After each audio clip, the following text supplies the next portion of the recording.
Hey everyone, good afternoon, good evening. कैसे हैं आप सब लोग? How are you all? You all well? You all fine? जल्दी से कमेंट बॉक्स में मुझे बता दीजिए आप लोगों को मेरा ऑडियो वीडियो दोनों ठीक दिख रहा है? ऑडियो ठीक है, वीडियो ठीक है, एवरीथिंग इज़ फाइन। आप लोग कैसे हैं? How are you guys?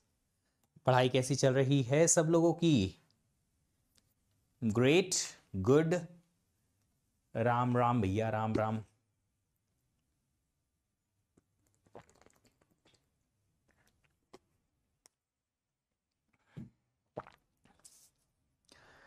Volume low है, थोड़ा अपनी तरफ से भी कोशिश करिए। कभी कभी कुछ करने का मन नहीं करता है तो मोटिवेट कर दें। मोटिवेशन से काम नहीं चलेगा। जब मन ना करे अपने आप को थप्पड़ मार लो, नहीं तो पड़ोसी को थप्पड़ मार लो। अपने आप को मारोगे नींद खुल जाएगी, मन करेगा। नहीं, पड़ोसी को थप्पड़ मारोगे फिर वो आपको मारेगा, फिर नींद खुल जाएगी, मन कर जाएगा पढ़ने का। ये जो डल टाइम है यही डिसाइड करता है कि आपकी रैंक क्या आएगी।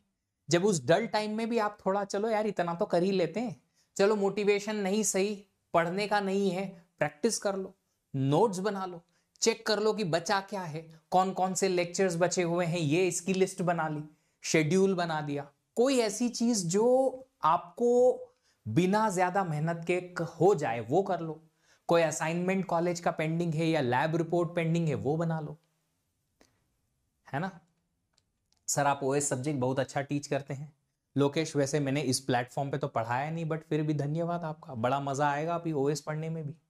नोट्स कहाँ मिलेगी यार? आपको जहां पे बैचेस के लेक्चर्स मिलते हैं वहीं मिलने चाहिए। बहुत टाइम बाद लाइव कर रहा हूँ, सेम डे से। Okay, L same day recorded करता हूँ। Okay, no problem. New enrollment just completed all previous classes, test DPPT extra. मजा आया। अच्छा, आप लोगों ने लास्ट वीकेंड का टेस्ट दिया कि नहीं दिया? संडे जो कल रात में टेस्ट हुआ वो दिया था? सर एंड सेम पर गेट प्रिपरेशन कैसे मैनेज करें? 10-15 दिन गेट प्रिपरेशन रुकेगी, एंड सेम के एग्जाम के लिए छोड़ दो।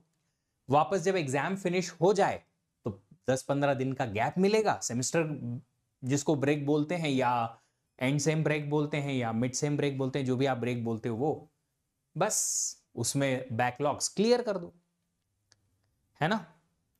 8 out of 10 without taking any live classes, that is really good. दिया था। चलिए, अब एक डिस्क्लेमर में देना चाहता हूं, जो लोग रिकॉर्डेड भी देख रहे हैं या लाइव देख रहे हैं, वो ये है कि अगले सेशन से आप लोगों के टेस्ट के जो लेवल है वो बढ़ने वाला है। तो be aware of it. Test का जो लेवल है वो इंक्रीज होने वाला है, स्लोली स्लोली टेस्ट जो है वो इंक्रीज होगा। अब आप लोगों को दो चार क्वेश्चन ऐसे मिलेंगे जो टफ होंगे, दो चार क्वेश्चन ऐसे मिलेंगे जिसमें ट्रिक्स होंगी बहुत ज्यादा डिटेल वाली, क्योंकि अब लेवल बढ़ाना पड़ेगा। आप लोगों को भी अपना लेवल बढ़ाना पड़ेगा, टेस्ट का लेवल भी बढ़ाना पड़ेगा। फर्स्ट टाइम इतना मजा आ रहा है किसी सब्जेक्ट में, और मजा आएगा बेटा, बहुत मजा आएगा, है ना। सर टेस्ट में थर्ड क्वेश्चन में एक डाउट था, आप एक काम करो, डाउट सॉल्विंग इंजन जो है वहां पे पोस्ट करवा दो, मैं रिप्लाई कर दूंगा। अगर छोटा डाउट है तो यहां डाल देना, देख लूंगा मैं। सर करंटली बीई में हूं, प्रोजेक्ट असाइनमेंट थोड़ा हेक्टिक है, शेड्यूल थोड़ा टाइम मैनेज करना। देखो एक सिंपल सी बात है, टाइम मैनेज हो जाता है सिर्फ उसके लिए जो हम दिल से करना चाहते हैं, है ना। बाकी की चीजें कहीं ना कहीं थोड़ा कम थोड़ा ज्यादा होती हैं, है ना। जैसे कि मेरे साथ बहुत बार ऐसा हुआ कि मैं कुछ असाइनमेंट्स अपने कॉलेज के सबमिट नहीं कर पाया। मैंने ऑफ कोर्स टीचर्स को भी बोला कि मेरे पास टाइम का थोड़ा सा क्रंच है, ये वाला सबमिशन नहीं हो पाएगा। आप मार्क्स देना चाहो दे सकते हो, नहीं देना चाहते हो मत दो, देख लेंगे। पासिंग मार्क्स ठीक ठाक मेरे आ जाएंगे, थोड़ा परसेंटेज मेरा नॉर्मल है ही, तो मैं थ्योरी मार्क्स ज्यादा लाके और कवर कर लूंगा, क्योंकि मुझे लगा कि वो इंपॉर्टेंट नहीं था। बट वो तब जब मुझे समझ में आ रहा था कि मेरे पास पासिंग मार्क्स आने की पॉसिबिलिटी है, ये असाइनमेंट मैं मिस भी करूंगा तो मुझे लर्निंग में कोई कमी नहीं रहेगी, प्लस मार्क्स में भी कोई कमी नहीं आएगी, तब तो ऐसा करके मैनेज कर सकते हो, है ना। गेट सिलेबस में बेटा डेटा साइंस एंड एआई जो है वो अलग सब्जेक्ट है, सीएस अलग है, दोनों अलग अलग पेपर होते हैं। चलो अब समझते हैं, वापस आते हैं, सारी इधर उधर की बातें बाद में करेंगे। हमने लास्ट क्लास में देखा था कि इफेक्टिव एड्रेस क्या होता है। अब इफेक्टिव एड्रेस दो अलग अलग टाइप के इंस्ट्रक्शंस के लिए दो अलग अलग डेफिनेशंस होती हैं। रिकॉल करो क्या था? अगर कोई कंप्यूटेशन टाइप इंस्ट्रक्शन है तो उसके लिए इफेक्टिव एड्रेस क्या होता था? Address of operand. ऑपरेंड अगर कहीं स्टोर्ड है तो उसका एड्रेस क्या होगा? Effective address. पर अगर यही चीज ब्रांच टाइप के इंस्ट्रक्शन के लिए पूछी जाए तो ब्रांच टाइप के इंस्ट्रक्शन के लिए इफेक्टिव एड्रेस क्या रहेगा? इसके लिए इफेक्टिव एड्रेस की डेफिनेशन होगी टारगेट एड्रेस। जहां पे इस ब्रांच इंस्ट्रक्शन को जंप करवाना है वो टारगेट एड्रेस होगा इफेक्टिव एड्रेस। फिर हमने ब्रांच इंस्ट्रक्शन को डिटेल में देखा कि ब्रांच इंस्ट्रक्शन में दो चीजें आती हैं, कंडीशन ट्रू फॉल्स। ट्रू है तो जंप करना है, जंप करना है तो टारगेट एड्रेस जो कि इफेक्टिव एड्रेस है वो उसको हम प्रोग्राम काउंटर में क्या करते हैं? पुश करा देते हैं, स्टोर करा देते हैं, अपडेट करा देते हैं, ताकि अगला इंस्ट्रक्शन जो फेच हो वो कौन सा हो? ब्रांच जहां पे करनी है वहां वाला फेच हो, सीक्वेंस में अगला वाला ना फेच हो, है ना? वही हमने देखा था। इंस्ट्रक्शन साइकिल देख ली थी, फेच और एग्जीक्यूशन साइकिल देख ली थी, एड्रेसिंग मोड क्या होता है ये देख लिया था। ठीक है, अब सर डीपीपी अच्छे से किए तो कंसेप्ट क्लियर हो जाएंगे ना? अच्छा एक बात बताओ कि क्या 10 बारी कार चलाने से आप हर टाइप की जगह पे कार चला सकते हो क्या? चला सकते हैं, डिपेंड करता है, बट हर जगह पे हर टाइप की जगह पे कार की ड्राइविंग आपको करनी पड़ेगी, वो भी बहुत ज्यादा। तो डीपीपी करने से बेसिक आइडिया लगेगा कि क्वेश्चन को कैसे सॉल्व किया जाता है, किस टाइप के, बट उसके अलावा आपको प्रैक्टिस के लिए पीवाईक्यूज भी सॉल्व करने हैं, फिर टेस्ट सीरीज भी लिखनी है, ताकि और जितने भी क्वेश्चन बनते हैं वो सारे आपसे बन जाएं और आपसे बने, आपके खुद से सॉल्व हो, है ना? चलिए आज हम एड्रेसिंग मोड के टाइप पढ़ेंगे। एड्रेसिंग मोड हमने देखा था कि एड्रेसिंग मोड क्या करता है, इंस्ट्रक्शन के अंदर एड्रेसिंग मोड इसलिए दिया जाता है ताकि सीपीयू जब एड्रेस पार्ट को देखे तो इस एड्रेस पार्ट से ऑपरेंड कहां से और कैसे मिलेगा इसको नहीं समझ में आता सीपीयू को।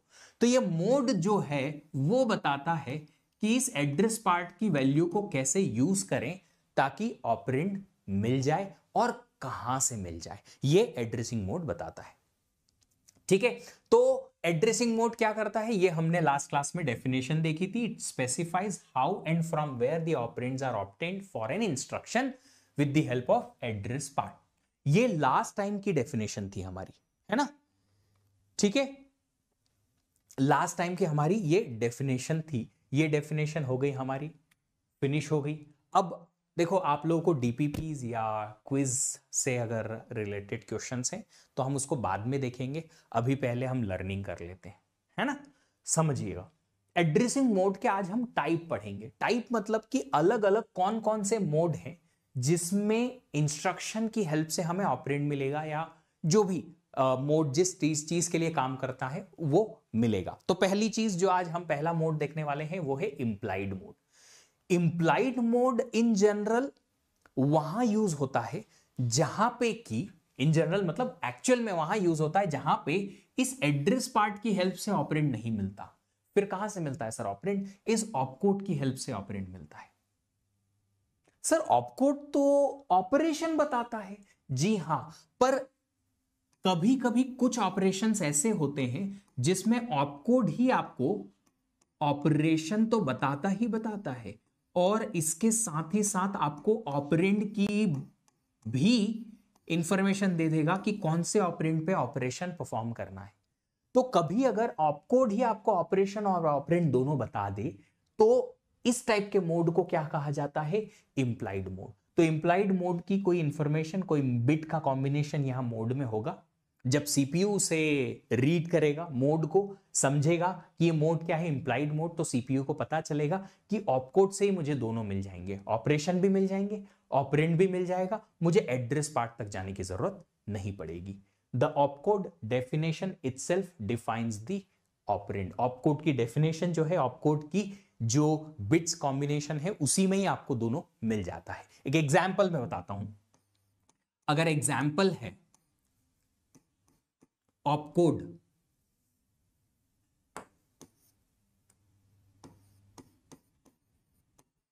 ऑपकोड है आपके पास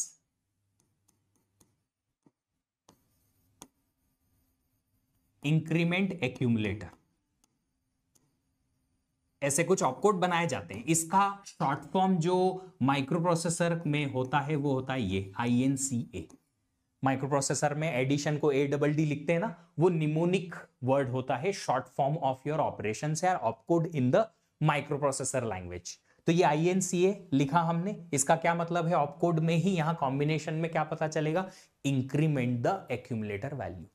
ऑपरेशन है इंक्रीमेंट, ऑपरेंड कहां से मिलेगा? एक्यूमुलेटर से। अब एक्यूमुलेटर जो है वो CPU का अपना पर्सनल स्पेशल पर्पस रजिस्टर है ना, उसके लिए यहां एड्रेस देने की जरूरत नहीं कि कौन सा वाला एक्यूमुलेटर, एक ही है, उसको ऑटोमेटिकली इंक्रीमेंट कर दिया जाएगा।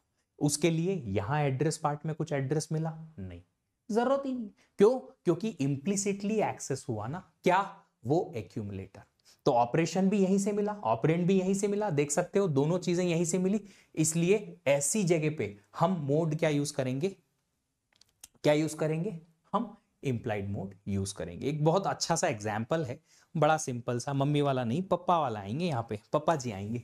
पप्पा जी क्या आएंगे देखो बताता हूँ, बड़ा सिंपल सा और बहुत अच्छा सा रिलेटेबल एग्जाम्पल है।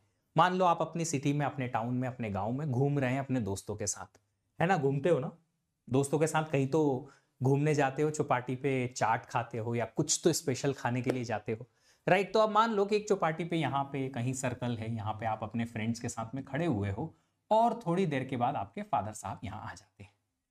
थोड़ा तो डर लगेगा आपको ऑफ कोर्स, बट आपके फादर साहब जो हैं वो आपको कुछ डांटते मारते पीटते नहीं हैं, बस ये बोलते हैं चलो घर जाओ। क्या बोला उन्होंने? चलो घर जाओ। क्या अब इस सिचुएशन में आप अपने फादर को पूछेंगे किसके घर जाना है पापा? पूछेंगे ऐसा? बताइए जरा। Will you ask your father in this situation, पापा किसके घर जाना है, एड्रेस बता दो? Will you ask? अगर आपने ऐसा क्वेश्चन पूछा तो तुरंत आपको घर निकाला दे दिया जाएगा, फिर बोलेंगे अब तू घर मत आना। पापा सीधे सीधे बोलेंगे अब तुम घर मत आना, है ना, राइट। तो यहां पे क्या है, सिंपल सी चीज है कि आपके फादर ने आपको दो चीजें बताई। एक ऑपरेशन बताया, जाओ घर जाओ, ऑपरेशन है जाओ। इंप्लिसिटली एड्रेस भी बताया कि जाना कहां पे है, घर जाना है। तो क्या जो घर जाना है उसका एड्रेस आप अपने फादर से एक्सप्लिसिटली पूछोगे, बताओ एड्रेस बताओ, अपने घर का एड्रेस बताओ, मैं तो भूल गया पापा, मुझे तो कुछ याद ही नहीं है? नहीं, राइट। इंप्लिसिटली आपको अपने घर का एड्रेस पता है। तो ऑपरेशन बताया जाओ, एड्रेस बताया जहां पे आपको जाने का है, इंप्लिसिटली बताया, ऑपरेशन में ही बताया घर जाओ, है ना। तो ऑपकोड में ही इंस्ट्रक्शन के आपको ऑपरेशन भी मिला और इंप्लिसिटली मतलब अंदर के ही अंदर, बिना बोले बिना बताए ऑपरेंड भी पता चल गया, ऑपरेंड एक्यूमुलेटर के अंदर है, राइट। तो क्या होगा यहां पे हमें क्या मिलेगा? यहां पे अगर कोई ऑपरेशन ऐसा करना है जो कि स्पेशल पर्पस रजिस्टर के अंदर ऑपरेंड स्टोर्ड है, वहां उस पे करना है, लाइक एक्यूमुलेटर में कोई ऑपरेंड स्टोर है और उस पे कोई ऑपरेशन परफॉर्म करना है, इंक्रीमेंट एक्यूमुलेटर, डिक्रीमेंट एक्यूमुलेटर, कुछ दो चार ऐसे ऑपरेशंस होते हैं, ऑपकोड होते हैं। तो उस केस में हम मोड क्या लगाएंगे? कौन सा वाला लगाएंगे? कौन सा वाला? कौन सा वाला? इंप्लाइड मोड लगाएंगे। अब आप बोलोगे सर हमने ऑपरेंड का एड्रेस इधर क्यों नहीं दिया, हमने रजिस्टर का नंबर इधर क्यों नहीं दिया? देखो रजिस्टर का नंबर जो एड्रेस पार्ट में आता है वो हमेशा सिर्फ जनरल पर्पस रजिस्टर का आता है, क्योंकि वो मल्टीपल होते हैं, R1 R2 R3। हमने एग्जांपल्स भी देखे हैं, क्वेश्चंस बहुत सारे देखे हैं, 64 रजिस्टर, 16 रजिस्टर, 128 रजिस्टर, तो बहुत सारे जनरल पर्पस रजिस्टर्स होते हैं, उनमें से कौन सा यूज करना यहां लिखा है। बट स्पेशल पर्पस रजिस्टर की कभी भी यहां पे मेंशन नहीं आएगी, ये मैंने शायद पहले भी, हाँ जी ठीक है। तो मैं क्या कह रहा था? मैं ये कह रहा था कि इंस्ट्रक्शन के अंदर एड्रेस पार्ट में कभी भी स्पेशल पर्पस रजिस्टर का मेंशन नहीं होगा कि ये वाले स्पेशल पर्पस रजिस्टर पे जाओ, कभी भी नहीं होगा। स्पेशल पर्पस रजिस्टर हमेशा इंटरनली एक्सेस होते हैं, अंदर के अंदर सीपीयू के थ्रू एक्सेस होते हैं, इंस्ट्रक्शन के अंदर उसका कभी भी मेंशन नहीं आएगा, ठीक है। चल, तो क्या कहा? ऑपकोड की डेफिनेशन, अगर ऑपरेंड की लोकेशन बताए तो वहां पे मोड कौन सा यूज करना है? इंप्लाइड मोड यूज करना है। बस इतना अगर याद रखेंगे तो काम बनेगा। ऑपकोड में ही आपको ऑपरेशन तो मिलता ही मिलता है, ऑपरेंड भी मिल जाएगा कि किस ऑपरेंड पे ये ऑपरेशन परफॉर्म करना है। एग्जाम्पल है इंक्रीमेंट दी एक्यूमुलेटर, इंक्रीमेंट ऑपरेशन है, एक्यूमुलेटर ऑपरेंड है, जो कि ऑपकोड के थ्रू ही आपको पता चल पा रहा है।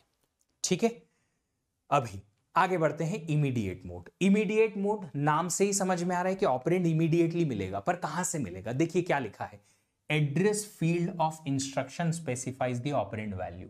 मतलब ऑपकोड क्या बताएगा? ऑपरेशन बताएगा। मोड बिट्स क्या बताएंगे कि मल्टीपल मोड में से कौन सा मोड है। यहां अगर मोड में इमीडिएट मोड के बारे में बताया गया है तो फिर इस एड्रेस पार्ट में आपने बाइनरी का जो भी कॉम्बिनेशन लिखा है, that binary combination itself is an operand value. इसी वैल्यू को आप इस ऑपरेशन को परफॉर्म करने में यूज करेंगे। मान लो इस ऑपकोड में लिखा है कुछ करो, कोई ऑपरेशन है, किसी रजिस्टर में कॉपी कर दो, एटसेट्रा एटसेट्रा, जो भी है, तो ऑपरेंड क्या है? ये रखी वैल्यू, कोई कांस्टेंट वैल्यू होगी जो यहां रखी है। एड्रेस पार्ट में ना तो कोई रजिस्टर का एड्रेस है, ना ही कोई मेमोरी का एड्रेस है, ना ही कुछ और है। यहां पे कोई वैल्यू है जो ऑपरेंड वैल्यू है। क्या है वैल्यू? Operand value. ठीक है, हम एग्जाम्पल देखेंगे तो ये और क्लियर हो जाएगा कि इमीडिएट मोड में ये जो इंस्ट्रक्शन के अंदर एड्रेस पार्ट में जो रखी वैल्यू है उसे हम ऑपरेंड कैसे बनाएंगे, है ना। अभी के लिए याद रखेंगे, immediate mode means address part में जो रखा है वो इमीडिएटली इंस्ट्रक्शन के अंदर ऑपरेंड मिल गया, वहीं के वहीं मिल गया। अब तो लैग नहीं कर रहा यार, मेरे सामने ही सिस्टम चल रहा है and I can see my self.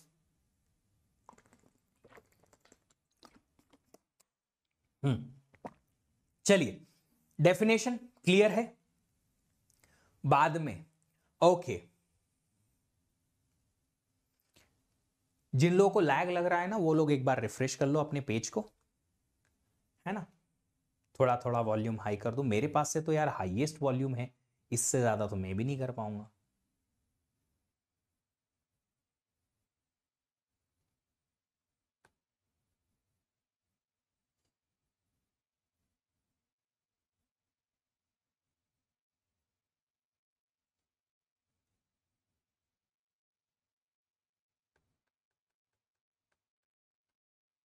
देखो जरा, अभी बेहतर है या नहीं पता नहीं। चलो छोड़ो उसको, अभी ऑल सेट। आगे बात करते हैं। नेक्स्ट है डायरेक्ट मोड। इस डायरेक्ट मोड को एब्सोल्यूट मोड भी कहा जाता है। क्या कहता है ये?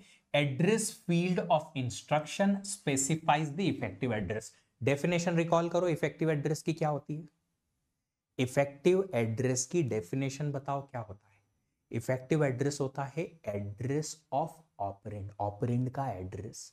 तो क्या बोला गया है कि इंस्ट्रक्शन में ऑपकोड देगा, ऑपरेशन का कोड, मोड बताएगा। मान लो अगर डायरेक्ट मोड, तो फिर अगर मोड डायरेक्ट मोड है तो यहां पे जो लिखा हुआ है ये ऑपरेंड का एड्रेस है, मेमोरी में रखा है ऑपरेंड, एड्रेस ऑफ ऑपरेंड। और ये ऑपरेंड कहां है? मेमोरी के अंदर रखा हुआ है। इसका मतलब है कि ये एड्रेस, जो भी वैल्यू यहां दे रखी है, ये एक मेमोरी का एड्रेस है। इस मेमोरी के एड्रेस को लेके जाओ, मेमोरी में रीड करो तो आपको ऑपरेंड मिलेगा। That is what the direct mode और एब्सोल्यूट मोड सेज। तो अगर हमें कोई एक ऐसा इंस्ट्रक्शन बनाना है जिसमें ऑपरेंड मेमोरी से चाहिए, तो अब इंस्ट्रक्शन में मोड क्या लगा देंगे? डायरेक्ट। डायरेक्ट मोड में एड्रेस दे देंगे उस पर्टिकुलर ऑपरेंड का, और क्या मिल जाएगा हमें? बंद हो जाओ यार। क्या मिल जाएगा? ऑपरेंड वहां मेमोरी के उस एड्रेस से मिल जाएगा। ऑल सिंपल, बहुत सिंपल है। ठीक है सर, फिर समझा दो इमीडिएट। यार बेटा, जब हम समझा रहे थे आप क्या सुन रहे थे? इमीडिएट मोड कहता है इस एड्रेस पार्ट ऑफ इंस्ट्रक्शन के अंदर ऑपरेंड की वैल्यू रहेगी जिस पे मुझे ऑपरेशन परफॉर्म करना है। जो भी वैल्यू है जिस पे मुझे ऑपरेशन परफॉर्म करना है वो यहां डायरेक्टली लिखी हुई है अंदर, 5 10 15 20 25, जो भी, उस वैल्यू को उठाओ, इसी में रखी है, उस पे ऑपरेशन परफॉर्म कर दो। That is immediate. Immediately with in instruction only हमें ये मोड, हमें वैल्यू दे देगा। चलो एक छोटा सा एग्जाम्पल बताता हूं, एक एग्जाम्पल बता देता हूं, है ना। તમે મને ઘણા તંગ કરો રે છોરા છોરી।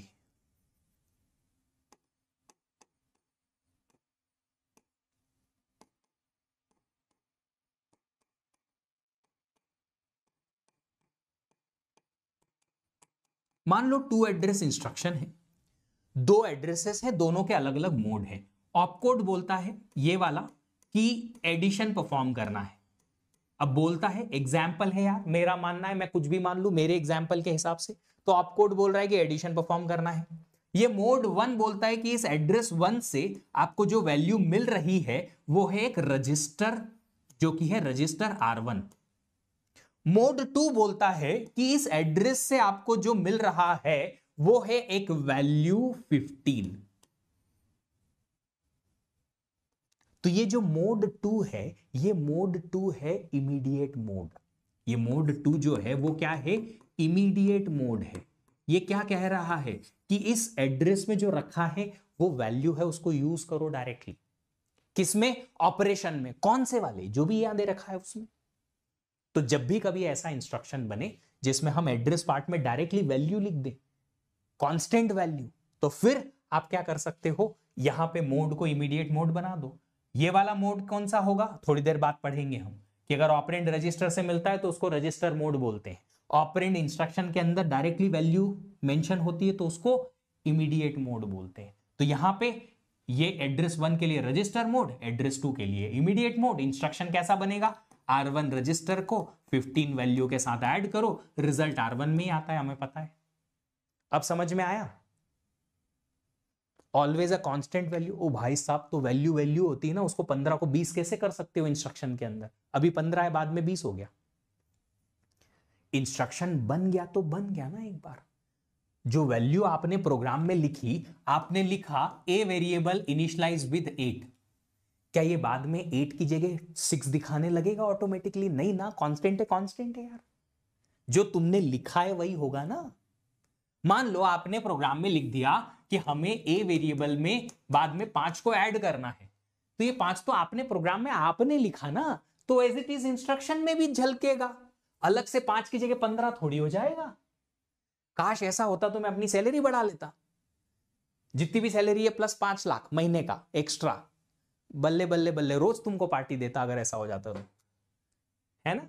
क्या कहा मैंने कि इमीडिएट मोड में जो इंस्ट्रक्शन है उसी के अंदर जो एड्रेस पार्ट है वहीं पे ऑपरेंड की वैल्यू मिल जाती है। तो ये 15 जो हमने मेंशन किया है वो क्या है, इमीडिएट मोड का पार्ट है। अच्छा, इसको यूज कब किया जाता है, this mode is used to initialize registers with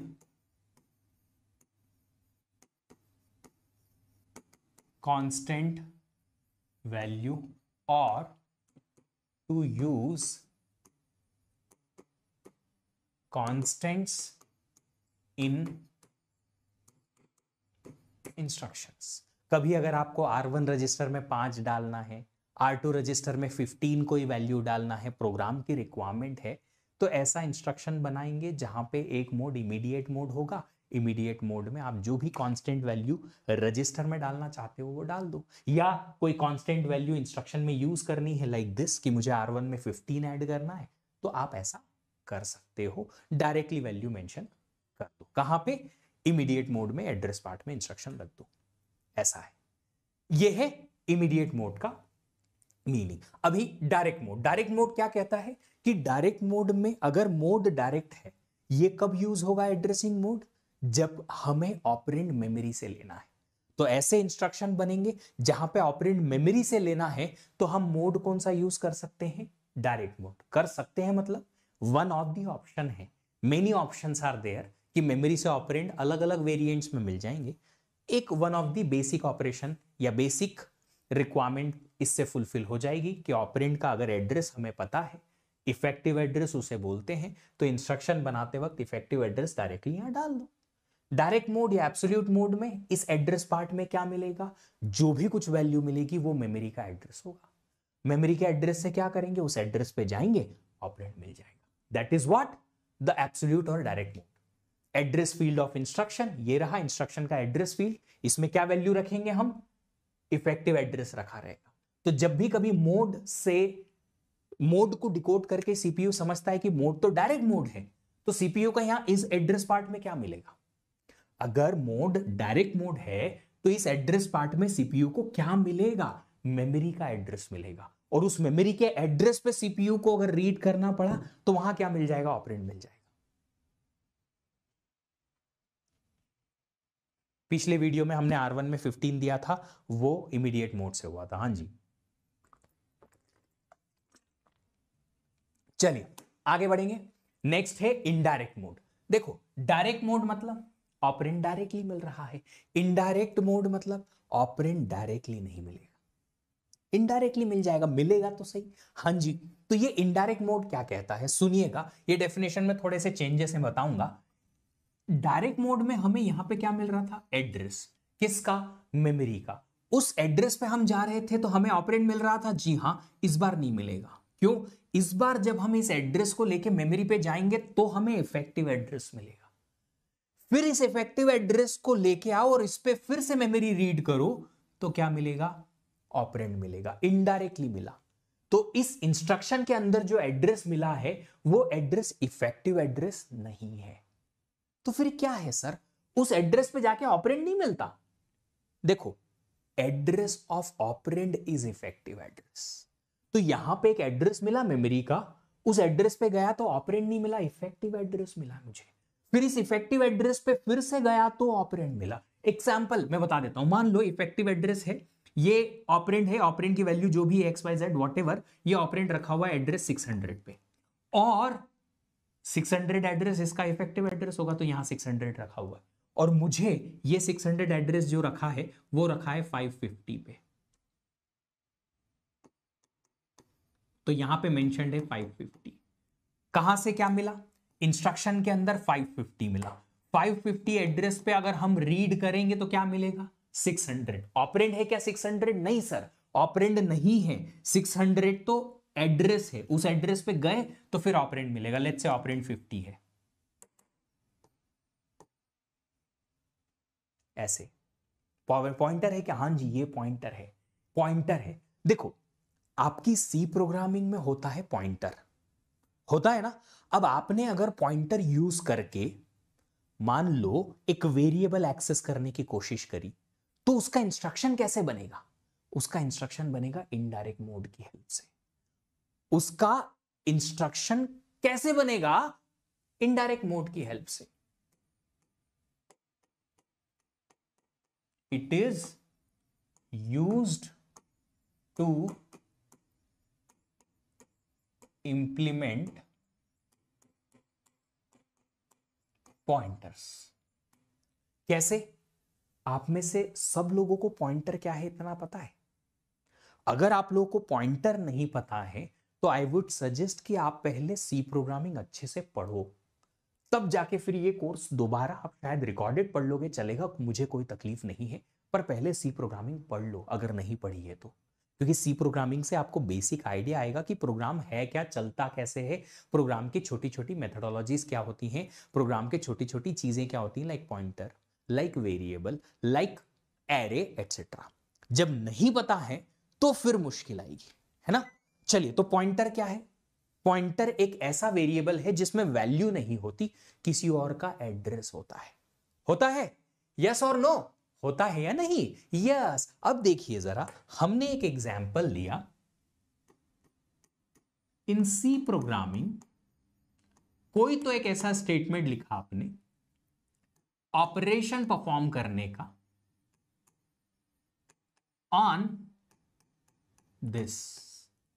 अब जे क्या है, मैंने एक वेरिएबल बनाया है x जिसकी वैल्यू है 5 और एक पॉइंटर बनाया है p। अब ये क्या लिखे हैं मैंने, सिंटेक्स, इसीलिए मैंने कहा कि बेटा जी सी प्रोग्रामिंग पढ़ लो। वेरिएबल नॉर्मल x बनाया, वैल्यू 5 से इनिशियलाइज किया, पॉइंटर बनाया है p, इंटीजर टाइप का, मतलब ये p जो है इंटीजर टाइप के किसी वेरिएबल को पॉइंट कर सकता है, उसका एड्रेस स्टोर करके रख सकता है। मैंने बोला p में आया एड्रेस ऑफ x। तो आप मेमोरी में इमेजिन करो, मेमोरी में इमेजिन करो कि जब वेरिएबल्स बनेंगे तो पॉइंटर बना p यहां पे, वेरिएबल बना x, यहां पे वेरिएबल x में है वैल्यू 5, अज्यूमिंग कि वेरिएबल x का स्टार्टिंग एड्रेस है 500, तो पॉइंटर p में हमने क्या रखा है, x का एड्रेस 500 यहां रख दिया p में। तो जब आप ऑपरेशन ऑन स्टार p करते हैं, what does it mean, p जिसको पॉइंट करता है उसकी वैल्यू, p जिसको पॉइंट करता है उसकी वैल्यू। तो इंस्ट्रक्शन में आप क्या दे रहे हो, p दे रहे हो, मतलब कि पॉइंटर। आपने एड्रेस किसका दिया, इस पॉइंटर का दिया, पहुंचे वहां उस एड्रेस पे। अगर आपने इंस्ट्रक्शन लिखा है, इंस्ट्रक्शन में जो एड्रेस पार्ट है वो एड्रेस किसका है, इस पॉइंटर का है। उस एड्रेस पे गए तो क्या ऑपरेंड मिला, नको रे बाबा, अभी कहां पॉइंटर के वहां तो आपको किसी और का एड्रेस मिला। ओके, तो इस एड्रेस पे फिर से जाओ, जो वहां से वैल्यू मिली उस पे फिर से एड्रेस पे जाओ, उस एड्रेस पे जाएंगे तो क्या मिलेगा, फिर वैल्यू 5 मिलेगी। क्या मिला, फिर वैल्यू 5 मिली। हुआ इनडायरेक्ट मोड, एड्रेस पार्ट ने क्या दिया, ये एड्रेस, उस एड्रेस पे क्या मिला, इफेक्टिव एड्रेस, उस इफेक्टिव एड्रेस पे गए तो ऑपरेंड मिला, है यही चीज।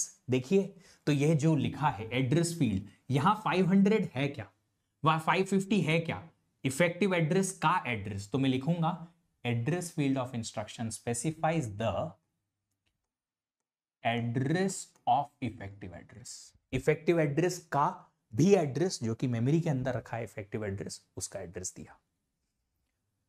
प्रणव, क्या आपको यह चीज समझ में आई जो मैंने एक्सप्लेन की? जितना मैं आपको पढ़ा रहा हूं बेटा जी, वो चीजें समझ लो आराम से, धीरे धीरे करके। जब वो समझ में आ जाएंगी, आपके उन क्वेश्चन का भी बेटा आंसर कर दूंगा। डायरेक्ट मोड एक बहुत साधारण सा मोड है, कहीं भी कभी भी यूज हो जाता है, जहां पे मेमोरी से हमें ऑपरेंड चाहिए, रेगुलर सा, हर जगह रिक्वायरमेंट जहां भी आती है मेमोरी से ऑपरेंड चाहिए, वो यूज हो जाएगा। ठीक है, चलिए, ये इनडायरेक्ट मोड समझ में आ गया। डायरेक्ट मोड हर कहीं यूज होगा जहां से ऑपरेंड डायरेक्टली मेमोरी से मिलता है, जब भी जैसे भी हो, वेरिएबल एक्सेस करना है, कुछ भी करना है। ठीक है, इनडायरेक्ट मोड का स्पेसिफिक यूज है कि पॉइंटर्स को इंप्लीमेंट करने के लिए काम में आता है। अगर आप बोलोगे सर हमारे पास डबल पॉइंटर है, ट्रिपल पॉइंटर है, 4 टाइम्स पॉइंटर है, तो फिर आपको मल्टीपल इनडायरेक्ट मोड लगाने पड़ेंगे, मल्टीपल इनडायरेक्ट मोड लगाने पड़ेंगे। एक बार इनडायरेक्ट मोड मिला तो इफेक्टिव एड्रेस मिला, फिर वापस से लगाओ तो आपको ऑपरेंड मिलेगा, इस तरीके से। आगे बढ़ते हैं। आगे का मोड है हमारा रजिस्टर मोड। देखो, नाम से ही पता चल रहा है, रजिस्टर मोड मतलब ऑपरेंड रजिस्टर की हेल्प से मिलेगा। रजिस्टर मोड रजिस्टर की हेल्प से मिलेगा, पर कैसे, देखिए जरा। इस एड्रेस फील्ड में एक रजिस्टर का नंबर होगा, कोई भी। अब ये कौन से वाले रजिस्टर का नंबर होगा, किसी जनरल पर्पस का, कि खाली स्पेशल पर्पस का, या दोनों में से किसी का भी? बताइए, किसका एड्रेस होगा? किसी जनरल पर्पस रजिस्टर का ही होगा, या किसी स्पेशल का भी हो सकता है, या दोनों में से किसी का भी हो सकता है? बताइए। जीपीआर का होगा। स्पेशल पर्पस रजिस्टर का नंबर यहां नहीं आएगा, स्पेशल पर्पस रजिस्टर का नंबर यहां नहीं आएगा, कभी भी नहीं। अभी मैंने थोड़ी देर पहले इंप्लाइड मोड में ये बात कही थी कि स्पेशल पर्पस रजिस्टर को यहां पे नहीं दिया जाएगा, कभी भी नहीं, never, no no no no, नको, नॉट, नेवर। तो एड्रेस किसका होगा, किसी एक जनरल पर्पस रजिस्टर का नंबर लिखा होगा, R1 R2 R3 R4, जितने भी जनरल पर्पस रजिस्टर है उनमें से कोई एक रजिस्टर का नंबर यहां होगा। उस रजिस्टर पे जब हम जाएंगे तो वहां से आपको ऑपरेंड मिल जाएगा। That is was register mode. इस रजिस्टर मोड को कभी कभी रजिस्टर डायरेक्ट मोड भी कहा जाता है, कि डायरेक्टली रजिस्टर से ऑपरेंड मिल जाएगा। किसी ने क्वेश्चन पूछा, सर कि सीपीयू को कैसे पता चलेगा कि कौन सा मोड है? देखो बेटा, सीपीयू को पता चलने ना चलने वाली बात अलग है। ये सीपीयू बनाया है एक साइंटिस्ट ने, और हार्डवेयर डिजाइन कर दी गई है। उस सीपीयू को देख देख के कंपाइलर ने ये इंस्ट्रक्शंस बनाए हैं। तो जब सीपीयू डिजाइन होता है, पहले ही लेक्चर में मैंने कहा था कि आर्किटेक्चर डिजाइन के टाइम पे ही ये डिसाइड कर लिया जाता है कि इस कंप्यूटर सिस्टम में कौन कौन से मोड चलेंगे। फिर जब वो आर्किटेक्चर इंप्लीमेंट होता है तो हार्डवेयर बना दिया जाता है। तो जब हार्डवेयर बना दिया जाता है सीपीयू के अंदर, तो सर्किट है ना कि कौन सी वाली बिट यहां आएगी कि मोड डायरेक्ट कहलाएगा, कौन सी बिट यहां आएगी कि मोड इनडायरेक्ट कहलाएगा, कौन सी बिट यहां आएगी कि मोड रजिस्टर मोड कहलाएगा। ऐसा सीपीयू का सर्किट बना हुआ है और वहां से पता चलता है सीपीयू को, है ना। ठीक है, तो रजिस्टर डायरेक्ट मोड या रजिस्टर मोड जो है वो क्या कहता है कि आपको एड्रेस पार्ट में मिलेगा ऑपरेंड, नहीं, एड्रेस पार्ट में मिलेगा रजिस्टर का नंबर और उस रजिस्टर में जाएंगे तो आपको ऑपरेंड मिल जाएगा। सिंपल, बहुत सिंपल है। तो जब कभी ऑपरेंड रजिस्टर में मिल रहा है, जब भी ऐसी रिक्वायरमेंट आती है, मोड कौन सा यूज होगा, रजिस्टर मोड यूज होगा।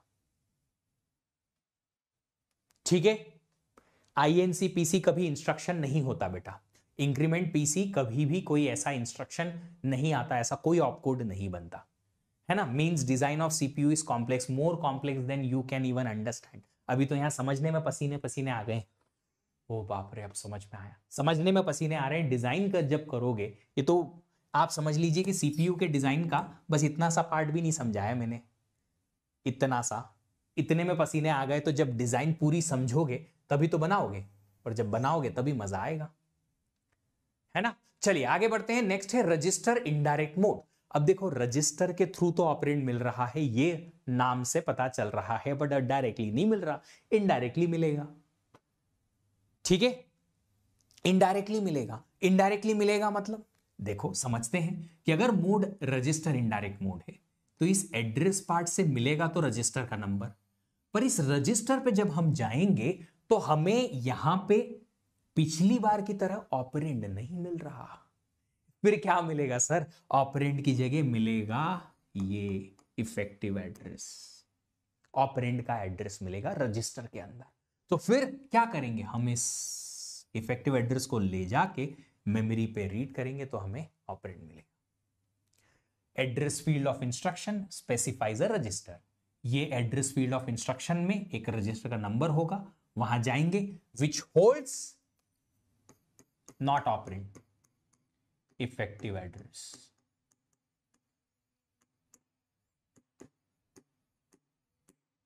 Register indirect mode.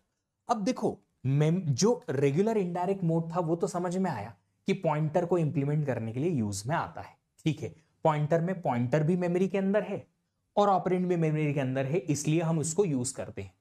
पर ये इफेक्टिव एड्रेस को रजिस्टर में रखने का क्या फायदा, इफेक्टिव एड्रेस को रजिस्टर में रखने का क्या फायदा, इसका फायदा है,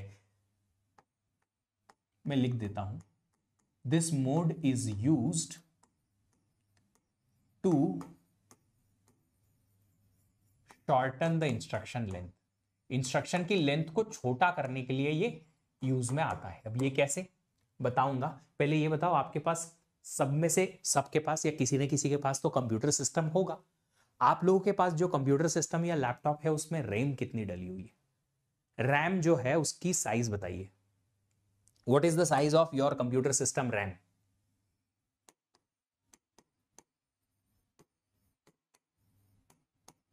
बोलो बोलो बोलो।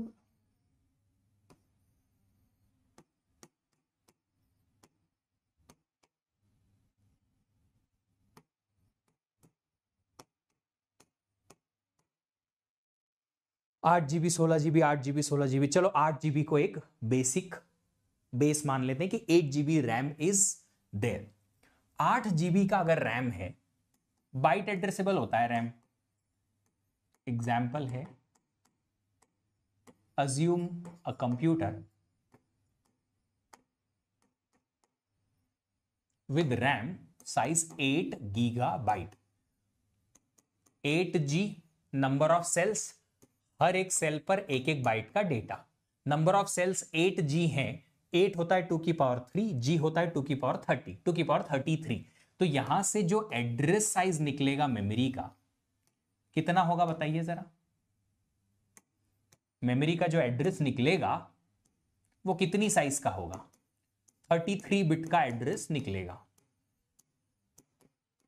33 बिट्स का एड्रेस चाहिए मेमोरी को एक्सेस करने के लिए, है ना। अब सुनिए जरा, अगर रैम इतनी साइज की है 33 बिट का एड्रेस लगेगा उसी कंप्यूटर सिस्टम में, अज्यूमिंग की जनरल पर्पस रजिस्टर्स जो हैं टोटल 128 है। बहुत है, 128 तो बहुत ज्यादा है, बहुत ज्यादा रिक्वायरमेंट बहुत है, मतलब जितनी भी रिक्वायरमेंट है सब पूरी हो जाएगी 128 रजिस्टर से। तो अगर जीपीआर 128 है तो रजिस्टर रेफरेंस इन इंस्ट्रक्शन जब आप यूज करेंगे कहीं भी तो कितनी बिट का लगेगा? वो सिर्फ 7 बिट का, है ना, लगेगा। अब सुनिए जरा, ऑपरेंड मिल रहा है मेमोरी से। रजिस्टर इनडायरेक्ट में हम क्या करते हैं, ऑपरेंड का एड्रेस डायरेक्टली यहां नहीं कॉपी करते हुए रजिस्टर में रख देते हैं, इंस्ट्रक्शन में नहीं डाल रहे, रजिस्टर में रख दिया और यहां पे रजिस्टर का नंबर रखा। अगर हम डायरेक्टली यहीं पे इफेक्टिव एड्रेस रख देते तो वो मोड कौन सा बनता? अगर इंस्ट्रक्शन में एड्रेस पार्ट में ही रजिस्टर नहीं मेमोरी का ही एड्रेस, ऑपरेंड का ही एड्रेस डाल दिया जाए तो वो मोड कौन सा बनता? डायरेक्ट मोड, है ना। डायरेक्ट मोड को कंपेयर करें अगर हम रजिस्टर इनडायरेक्ट मोड से, क्योंकि ऑपरेंड मेमोरी से चाहिए, तो देखिए जरा,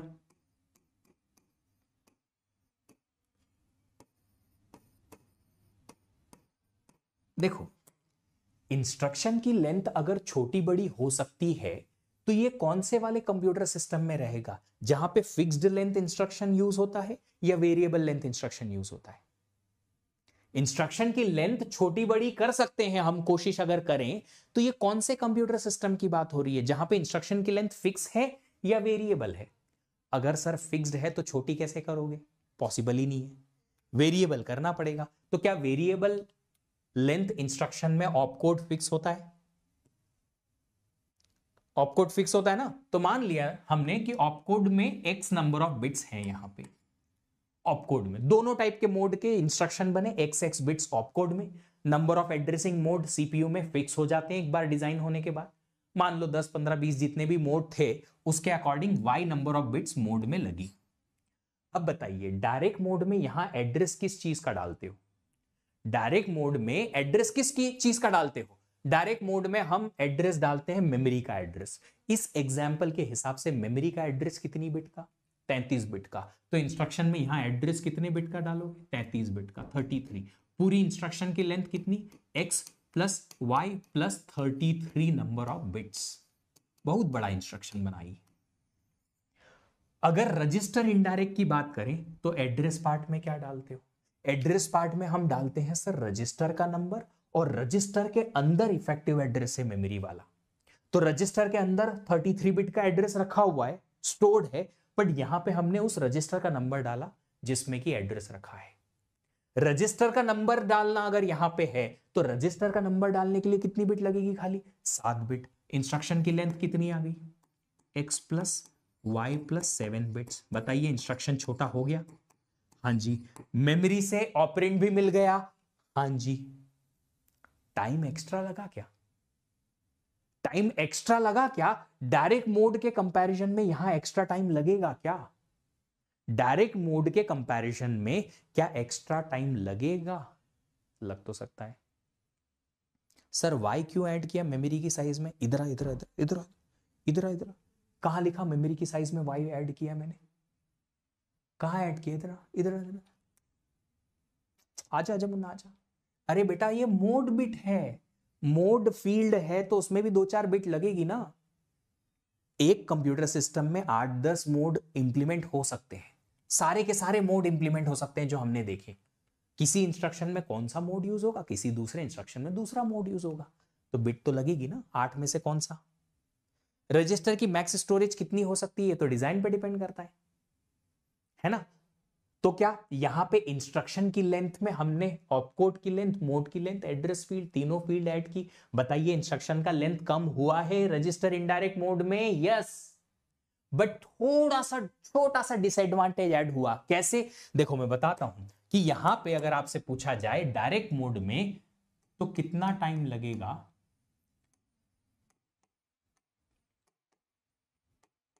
ऑपरेंड पाने के लिए कितना टाइम लगेगा, that will be equal to एक बार का मेमोरी का एक्सेस के बराबर। क्यों?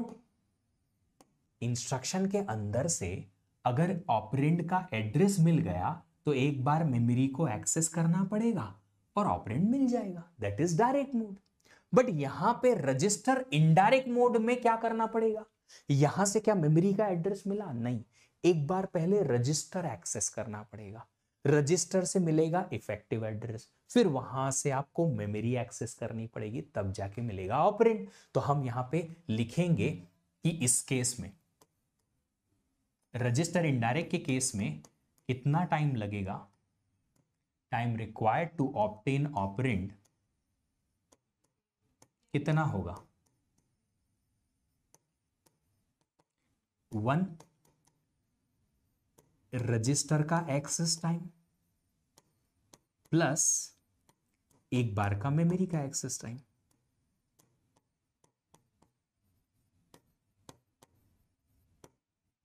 दिमाग में गई बात ये,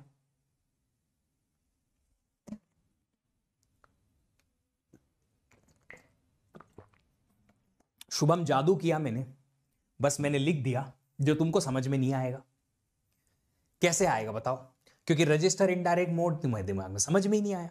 रजिस्टर इनडायरेक्ट मोड में हम मेमोरी का एड्रेस नहीं लिखते बाबू, यहां पे थोड़ा दिमाग यहीं रखो, सिंगापुर मलेशिया बाद में घूम लेंगे, पहले यहां आओ कि हमने एड्रेस में क्या रखा, रजिस्टर का नंबर रखा और उस रजिस्टर के अंदर रखा है इफेक्टिव एड्रेस।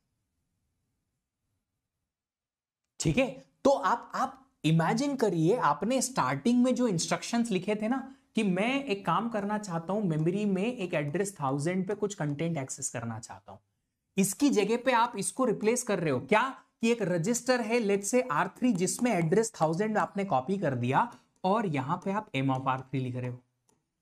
तो इंस्ट्रक्शन के अंदर आपने क्या किया, रजिस्टर का नंबर दिया, मेमोरी का एड्रेस 1000 नहीं लिखा, क्यों, क्योंकि मेमोरी का एड्रेस बड़ी बिट का था, ज्यादा बिट का था, हमने रजिस्टर का नंबर लिखा, छोटी बिट में काम हो गया, और रजिस्टर के अंदर हमने जाके उस बड़ी बिट का एड्रेस जो है वो स्टोर करा दिया। ठीक है, अब देखो बड़ा सिंपल सा केस है यहां पे, वो ये है कि यहां पे एक बार का मेमोरी एक्सेस लगता है ऑब्टेन करने में ऑपरेंड को, क्योंकि डायरेक्टली मेमोरी पे जाना है। यहां पे हम एक बार रजिस्टर पे जाएंगे तो उसका एक्सेस टाइम लगेगा और उसके बाद मेमोरी एक्सेस टाइम लगेगा। समझिएगा, याद रखिएगा, वो याद करना क्या है कि मेमोरी का एक्सेस टाइम बहुत ज्यादा होता है, रजिस्टर का एक्सेस टाइम सीपीयू के अंदर बहुत छोटा होता है, बहुत छोटा इतना सा। आप इमेजिन करिए कि अगर मेमोरी का एक्सेस टाइम 200 नैनो सेकेंड्स है, नैनो सेकेंड में बात कर रहा हूं 200, तो ये 0.001 नैनो सेकेंड होगा बस। तो डिफरेंस जो आएगा इसमें और इसमें क्या आएगा, 200 और यहां 200.001, बहुत नॉमिनल सा डिफरेंस आया, किसमें, टाइम में, required time to get the operand, but काम तो हमारा इंस्ट्रक्शन छोटा करने से हो गया। तो अगर पॉसिबिलिटी बनती है कि छोटा कर सकते हैं इंस्ट्रक्शन को, तो रजिस्टर इनडायरेक्ट मोड यूज हो जाता है, बट ये सिर्फ और सिर्फ उन कंप्यूटर सिस्टम के लिए काम आएगा जहां पे वेरिएबल लेंथ इंस्ट्रक्शन पॉसिबल होते हैं। फिक्स्ड लेंथ इंस्ट्रक्शन है तो वहां कुछ नहीं कर सकते। क्यों नहीं कर सकते, क्योंकि उसमें इंस्ट्रक्शन की लेंथ अगर फिक्स्ड है तो आप फिर इंस्ट्रक्शन को छोटा कैसे कर सकते हो, पॉसिबल ही नहीं है ना। समझ में आ गई बात, समझ में आ गई बात। अच्छा, एक छोटी सी चीज हमारी पुरानी रह गई, आप ये बताइए कि अगर इनडायरेक्ट मोड है तो इसमें टाइम कितना लगता है,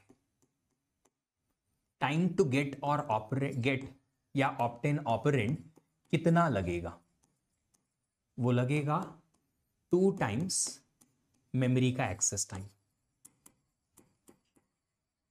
क्या आप इससे सहमत हैं, एग्री करते हैं कि 2 बार का मेमोरी एक्सेस टाइम लगेगा?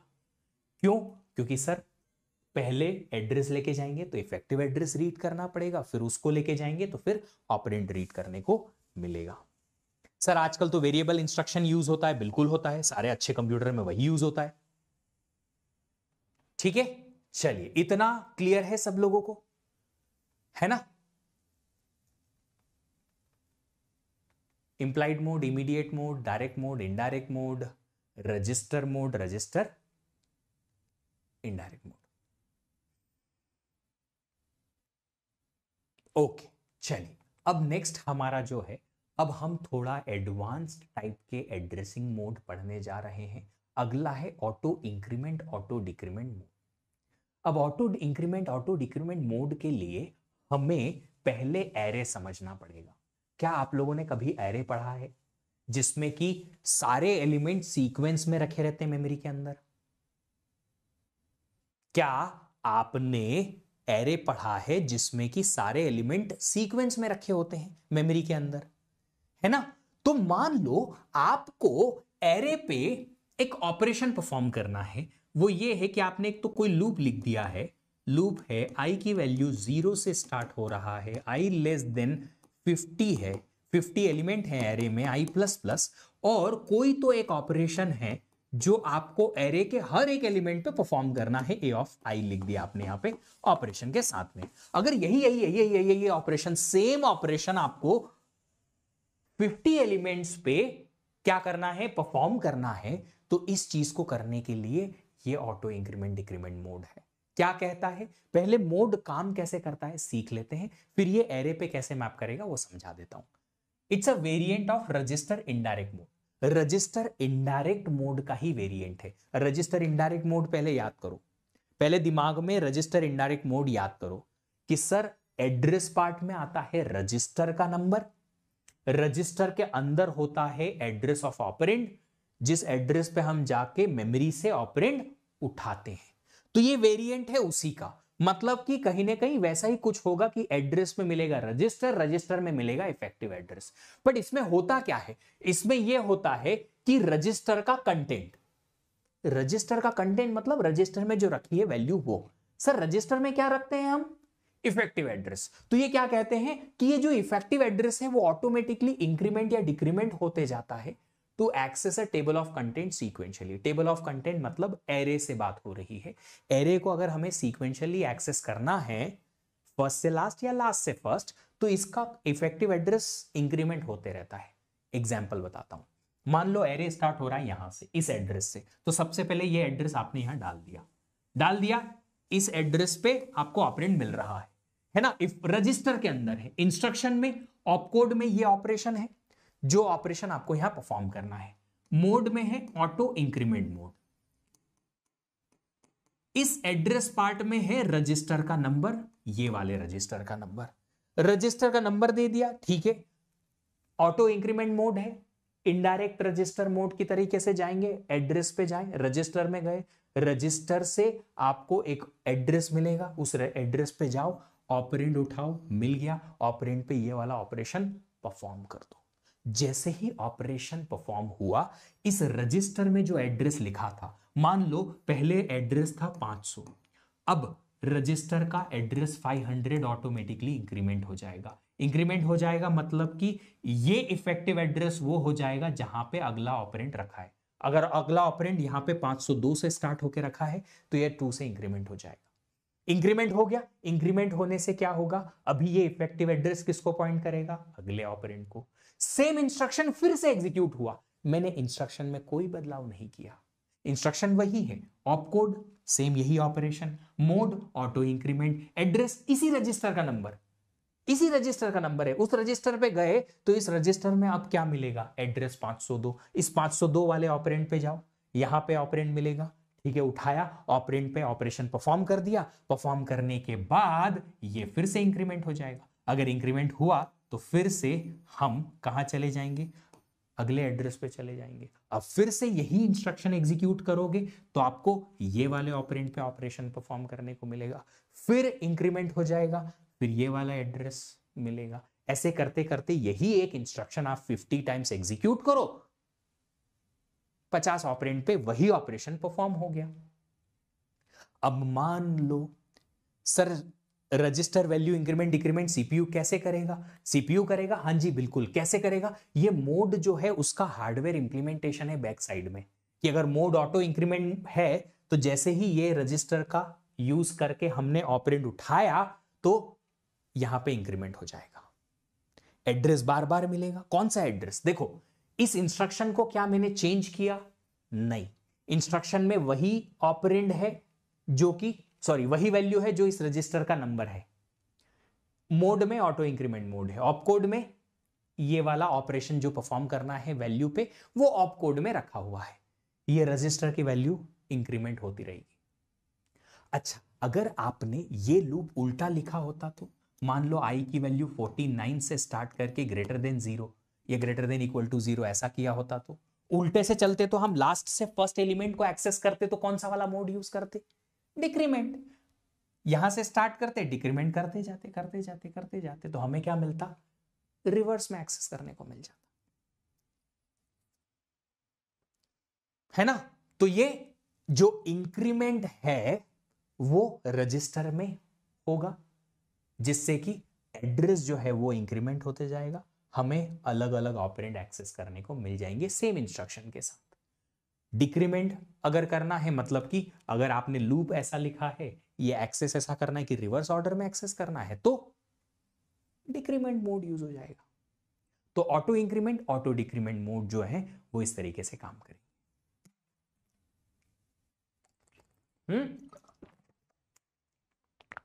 आई बात समझ में?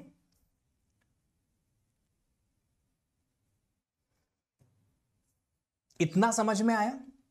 देखो इसमें ना बहुत सारी चीजें हैं, बट हमें ना गेट के लिए इतना बहुत है, इतना समझना बहुत है। इन जनरल बोले तो ये अपडेशन मोड है।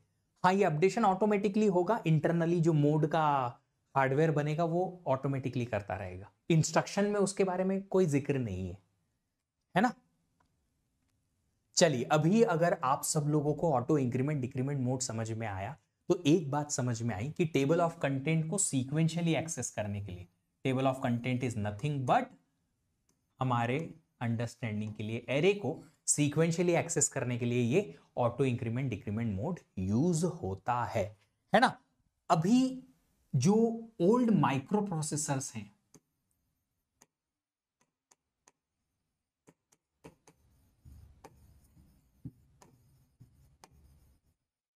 जो ओल्ड माइक्रो प्रोसेसर्स की डिजाइन्स थी, उनमें एक कन्वेंशन यूज होता था, और वो कन्वेंशन क्या है?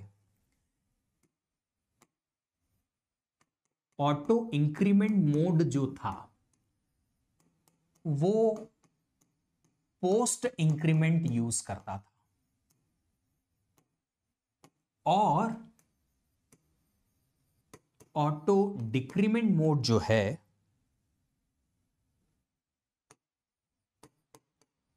वो प्री डिक्रीमेंट यूज करता है। क्या मतलब? पोस्ट इंक्रीमेंट का मतलब एड्रेस पे जाएंगे, ऑपरेंड का एड्रेस मिलेगा, इस एड्रेस को पहले यूज करना है, पहले यूज करना है, उसके बाद पोस्ट में बाद में इंक्रीमेंट होगा। इस एड्रेस पे जाओ, ऑपरेंड उठाओ, यूज करो, उसके बाद एड्रेस पे प्लस प्लस करो या इंक्रीमेंट करो। अगर आप पोस्ट डिक्रीमेंट, सॉरी, आप ऑटो डिक्रीमेंट की बात कर रहे हैं, तो ऑटो डिक्रीमेंट कहता है कि अगर इस एड्रेस पे एक रजिस्टर का नंबर लिखा है, उस रजिस्टर पे आप जाएंगे तो पहले डिक्रीमेंट करना पड़ेगा। तो पहले आप डिक्रीमेंट करो वैल्यू को, डिक्रीमेंट होने के बाद जो एड्रेस मिला उस एड्रेस पे जाके आपको ऑपरेंड मिलेगा। ठीक है? Post increment and pre decrement, ये पहले के माइक्रो प्रोसेसर डिजाइन्स के कुछ डिफॉल्ट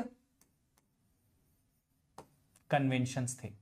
मुझे नहीं लगता इनका अब ज्यादा यूज आएगा, पर हां शायद आपको कहीं ना कहीं for your information FYI type हो जाए। FYI is short form of for your information, याद रखने को हो जाएगा। अच्छा, अब एक बात बताओ, मान लो अगर ये ऑपरेंड फ्लोटिंग टाइप के हैं, प्रोग्रामिंग लैंग्वेज सबने पढ़ी, सबने हाँ भी बोला, झूठ मत बोलना, तुमने हाँ बोला है, मेरे पास चैट है, मैं पीछे जाके देख सकता हूं किस किस ने हाँ बोला था।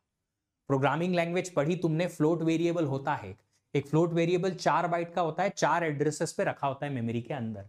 मान लो ये एरे जो आपने फ्लोट टाइप का बनाया है, और ये फ्लोट टाइप के वेरिएबल में 4 बाइट का एक एक एलिमेंट 4-4 एड्रेस पे रखा है, तो ये इंक्रीमेंट डिक्रीमेंट एक से काम तो चलेगा नहीं। अगर आप प्लस प्लस करोगे या इसमें इंक्रीमेंट करोगे तो आपको 4 एड्रेस छोड़ने पड़ेंगे, क्योंकि एक ऑपरेंड तो 4 एड्रेस पे स्टोर्ड है। तो इसका सिंपल सा यहां पे एक मीनिंग निकलता है, वो मैं यहां बता देता हूं कि जब इंक्रीमेंट या डिक्रीमेंट होगा तो वैल्यू प्लस प्लस में +1 प्लस -1 नहीं होगी। इंक्रीमेंट और डिक्रीमेंट किससे होगा? जो भी ये पॉइंट कर रहा है डेटा वैल्यू, उसकी साइज से। अगर एक डेटा वैल्यू 4 एड्रेस पे स्टोर्ड है तो प्लस प्लस जो होगा या प्लस जो होगा इंक्रीमेंट होगा 4 से होगा, डिक्रीमेंट भी होगा 4 से होगा। जो पॉइंटर में हम करते हैं वो कि पॉइंटर में प्लस प्लस किया तो वो +4 हो जाता है अगर वो फ्लोट को पॉइंट करता है, वैसा वाला सीन। तो यहां पे ये पॉइंट बहुत जरूरी है। ये गेट में एज इट इज एक बार पूछा भी गया है ऑटो इंक्रीमेंट डिक्रीमेंट मोड के लिए कि ऐसा होता है उसमें, तो ये पॉइंट मैं यहां लिख देता हूं। अमाउंट ऑफ इंक्रीमेंट और decrement in the register value, of course वहीं पे होगा इंक्रीमेंट डिक्रीमेंट यहां पे। तो अमाउंट ऑफ इंक्रीमेंट और डिक्रीमेंट डिपेंड्स ऑन डेटा, नहीं size of data value accessed. तो जो भी डेटा वैल्यू एक्सेस होने वाली है उसकी साइज पे डिपेंड करेगा कि इंक्रीमेंट डिक्रीमेंट कितना होगा। What manner first one float data is kept in 4 byte in byte memory, in what it is divided to be used? बेटा ये प्री डिक्रीमेंट का एडवांटेज क्या है? कुछ नहीं, वो पहले ना ये लोग स्टैक बेस्ड मेमोरीज को एक्सेस करने के लिए इसको यूज करते थे। तो कुछ माइक्रो प्रोसेसर बेस्ड डिजाइन में पहले डिफॉल्ट सेटिंग ऐसी होती थी, अभी यूज नहीं होता, अभी कोई जरूरी नहीं। फ्लोट 8 बाइट ना, मेरे ख्याल में तो फ्लोट 4 बाइट का ही होता है। फ्लोट का एक ऑप्शन आता है डबल 8 बाइट का होता है ना। चलिए आगे बढ़ते हैं। इंडेक्स्ड मोड, इंडेक्स्ड मोड क्या करता है? सबसे पहले तो इंडेक्स्ड मोड जो है यूज होता है टू एक्सेस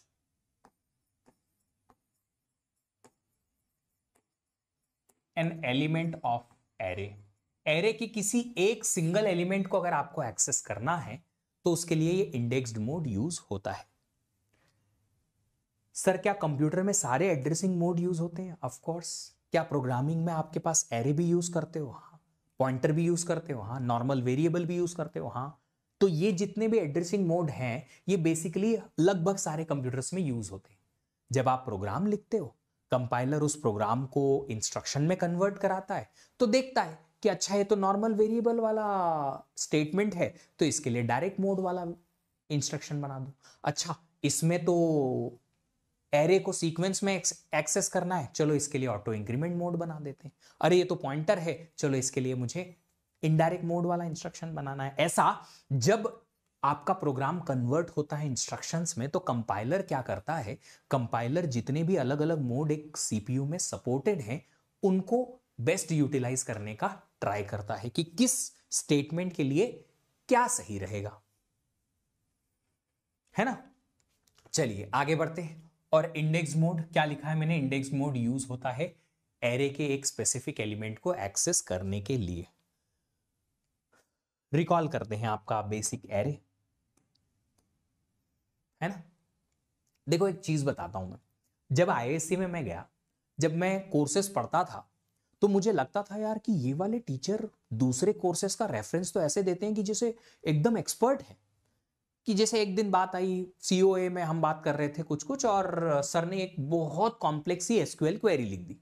अब ऐसा तो नहीं है कि वहां के प्रोफेसर को जो है सीओए पढ़ाते हैं या उसी में रिसर्च करते हैं तो उनको एसक्यूएल नहीं आती है और डेटाबेस नहीं आता। आता है, एक्सपर्ट है, यहाँ है, बट फिर भी खाली वो सीओए पढ़ाया, उन्होंने डीबीएमएस नहीं पढ़ाया।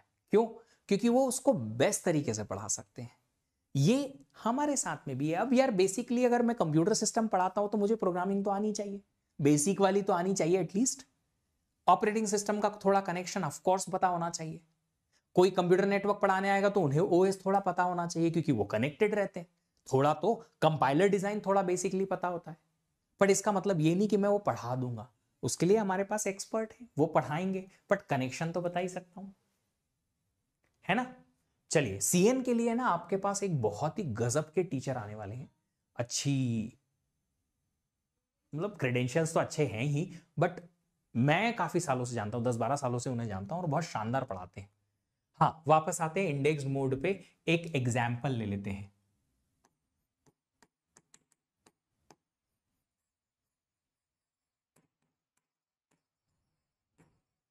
एक कैरेक्टर एरे मैंने लिया जिसमें हर एक एलिमेंट एक एक बाइट पर स्टोर्ड है, 5 साइज का एक एरे है।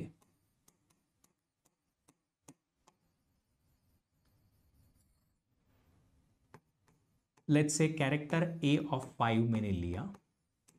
अब फिर देखो, मैंने आपको कहा था कि थोड़ा प्रोग्रामिंग का नॉलेज होगा ना, मजा आएगा इसको समझने में, है ना। चल अभी समझते हैं क्या है। कैरेक्टर टाइप का एरे है 5 साइज का। यह है एरे का index number 0 element, index 1, index 2, index 3 and index 4, 4 indexes तक जाएगा ये, 0 से लेके 4 तक 5 वैल्यूज। अब अज्यूम करते हैं कि ये एरे मेमोरी में स्टोर्ड है एड्रेस नंबर 300 से स्टार्ट होके। ठीक है, छोटा कलर चेंज करना पड़ेगा, ले लेते हैं ये 300 इसका स्टार्टिंग एड्रेस है। कैरेक्टर एक एक कैरेक्टर एक बाइट पे स्टोर होता है, तो अगला एलिमेंट स्टार्ट होगा 301 से, नेक्स्ट 302 से, नेक्स्ट 303 से, नेक्स्ट 304 से। इस तरीके से आप इनके एड्रेसेस निकाल सकते हो। अच्छा, इसको एक्सेस कैसे करते हैं? इंडेक्स 0 एलिमेंट को एक्सेस करने के लिए आप क्या लिखते हो? ए ऑफ 0। इंडेक्स 1 वाले एलिमेंट को एक्सेस करने के लिए लिखते हो ए ऑफ 1। ए ऑफ 2 एलिमेंट को एक्सेस करने के लिए आप ऐसा कुछ सिंटेक्स लिखते हो। मान लो अगर यहां पे मैंने आपसे पूछा कि बताइए बेस एड्रेस क्या है एरे का, तो बेस एड्रेस होता क्या है? What is the base address? Base address होता है कि जो आपका एरे है उसमें सबसे पहला एलिमेंट कौन से एड्रेस पे रखा हुआ है। बेस एड्रेस है यहाँ पे 300 है, 300। ठीक है, तो आपको अगर मैं बोलूं कि आप मुझे बताइए address of A of 3, third index पे रखे एलिमेंट का एड्रेस निकाल के बताओ। तो कैसे निकालोगे? आप बोलोगे सर फॉर्मूला हमने पढ़ा था, बेस एड्रेस होता है पहले 300 इंटू हर एक साइज का, हर एक एलिमेंट का साइज, हर एक एलिमेंट का साइज अभी 1 है, इंटू आई। इंटू आई मतलब कि जो भी इंडेक्स जिसका एड्रेस निकालना है इंटू 3, तो 300। ओके, मल्टीप्लीकेशन नहीं, यहां पे प्लस आएगा, 300 plus 3 is equal to 303, which is the address of A of 3। आया? ठीक है, तो आप यहां पे इसको अगर सी प्रोग्रामिंग में देखा जाए तो इसको ऐसे भी लिख सकते हो, A+3, ऐसे लिखते हो A+3, है ना? ऐसे ही लिखते हो ना?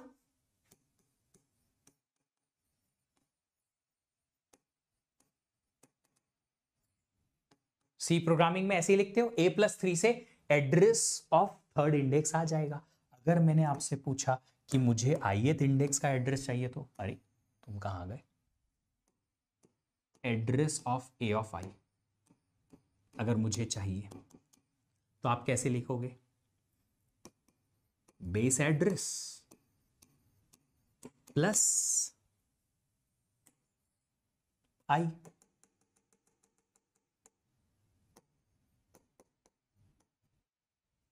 A+I लिखने से काम चलेगा, है ना? अब देखो, जब आप सी प्रोग्रामिंग में ऐसे A+I करते हो ना, तो होता क्या है, यहां पे multiplication of that size, element का साइज इंप्लिसिटली हो जाता है। इंप्लिसिटली क्या हो जाता है? क्या हो जाता है? मल्टीप्लाई बाय साइज हो जाता है। अगर एक एक एलिमेंट दो लोकेशन पे स्टोर्ड है तो A+I×2 हो जाएगा, वो इंप्लिसिटली हो जाता है साइज, है ना? साइज इंटू साइज बिल्कुल आना चाहिए, वो साइज जो है वो इंटरनली ले लिया जाता है सी प्रोग्रामिंग में, हम समझते हैं ना इस बात को। यस, है ना? यस और नो? ए क्या है? बेस एड्रेस है।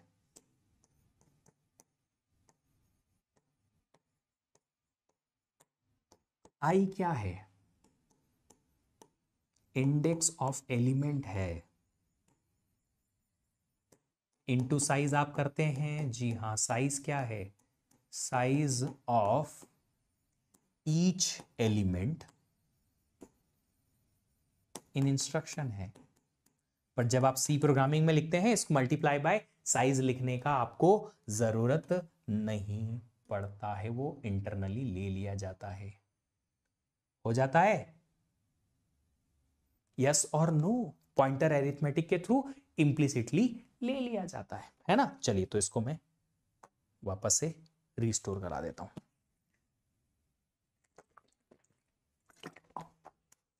अब मान लो कि आपने एक प्रोग्रामिंग में स्टेटमेंट लिखा कि मुझे एक स्पेसिफिक एरे के स्पेसिफिक एक सिंगल एलिमेंट को एक्सेस करना है, लेट्स से a ऑफ 6 को एक्सेस करना है। कोई आपने प्रोग्राम में स्टेटमेंट लिख दिया कि x variable is equal to a of 6, तो मेमोरी में a ऑफ 6 कहां पे है? ये एग्जांपल अलग अलग है, जस्ट फॉर, मर जाओगे तुम सर, a ऑफ 6 तो है ही नहीं, यहां से कैसे लिख दिया, डाउट रेस कर दोगे, a ऑफ 4 लिखना। तो आपने अगर x equals to a of 4 लिख दिया तो इसका क्या मतलब है, मुझे सिर्फ एरे के एक एलिमेंट को एक्सेस करना है जो 4th इंडेक्स पे रखा है। अब 4th इंडेक्स पे रखा है तो होता क्या है ना, इंटरनली जो मेरा कंप्यूटर सिस्टम है उसको तो इसका एड्रेस निकालना पड़ेगा ना, कि मेमोरी में a ऑफ 4 जो एलिमेंट है वो कौन से एड्रेस पे रखा है, उस एड्रेस पे जाएंगे, उस एड्रेस पे जो भी एलिमेंट रखा है उसको यूज कर लेंगे इस ऑपरेशन के लिए। तो अल्टीमेटली मेरे सीपीयू को क्या करना पड़ता है, सीपीयू को ये इंटरनल प्रोसेस करनी पड़ती है कि उसे एड्रेस निकालना पड़ेगा कि a ऑफ 4 रखा कहां है, उसका एड्रेस चाहिए, एड्रेस ऑफ a ऑफ 4। क्या a ऑफ 4 मेरे इस ऑपरेशन के लिए ऑपरेंड है? क्या a ऑफ 4 मेरे इस ऑपरेशन के लिए ऑपरेंड है? जी हां। और ऑपरेंड के एड्रेस को क्या कहते हैं हमारे सीओए की भाषा में? हमारे कोर्स की लैंग्वेज में ऑपरेंड के एड्रेस को क्या कहा जाता है? इफेक्टिव एड्रेस कहा जाता है। तो जब कभी मुझे एरे के एक सिंगल एलिमेंट को एक्सेस करना है और उसका एलिमेंट को एक्सेस करने के लिए मुझे उसका एड्रेस निकालना है, इफेक्टिव एड्रेस निकालना है, तो फिर मैं ये इंडेक्स मोड बनाऊंगा या इंडेक्स मोड टाइप का इंस्ट्रक्शन बनाऊंगा एक सीपीयू के लिए। उस इंडेक्स मोड में क्या होगा, उस इंडेक्स मोड में एड्रेस निकालने के लिए ये कुछ होगा, ये। अब ये इंडेक्स मोड में ये कैसे होगा? ये होने के लिए इंडेक्स मोड में क्या रहता है, ये जो बेस एड्रेस है, ये वाला बेस एड्रेस, ये बेस एड्रेस तो हमारे इंस्ट्रक्शन के अंदर रहता है, और ये जो साइज इनटू आई वाली चीज है इसको हम यहां इस इंडेक्स मोड के लिए इंडेक्स वैल्यू कहते हैं, index value for addressing mode.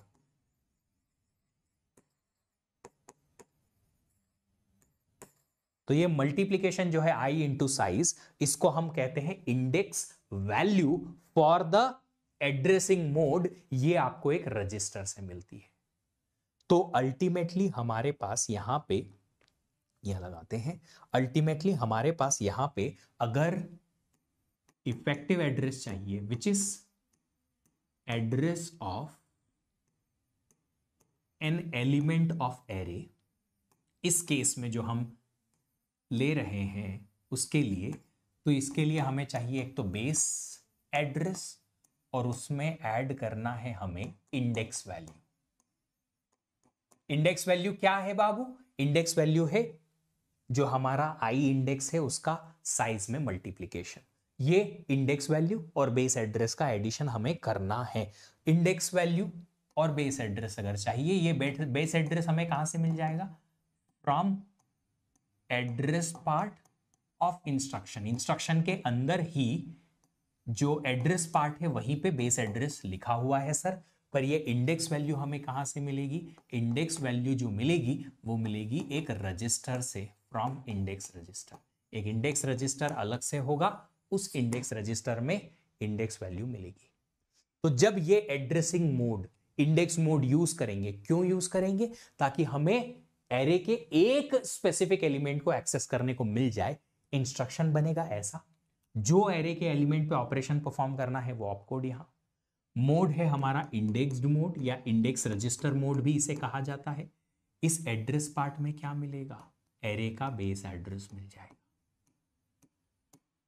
एक अलग से इंडेक्स रजिस्टर है जिसके अंदर इंडेक्स वैल्यू मिलेगी।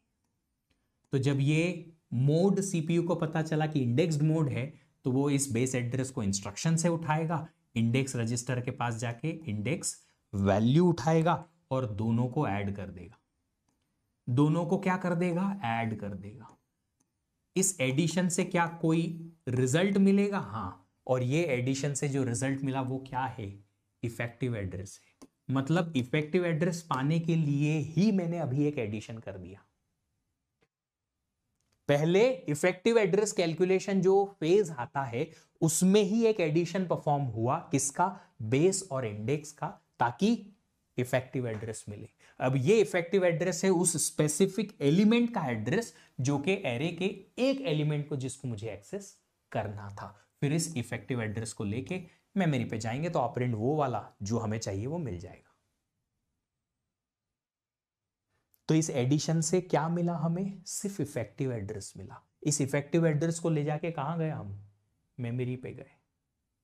तो अगर आपसे यहां कोई क्वेश्चन पूछे कि ऑपरेंड पाने के लिए आपने क्या किया, तो बोलेगे सर पहले तो इफेक्टिव एड्रेस पाने के लिए एक एडिशन ऑपरेशन लगा, फिर उस इफेक्टिव एड्रेस को मेमोरी पे लेके गए तो ऑपरेंड मिला। कितनी मेमोरी एक्सेस हुई, how many times you access the memory, 1 time. तो ये पॉइंट भी मैं यहां लिख देता हूं।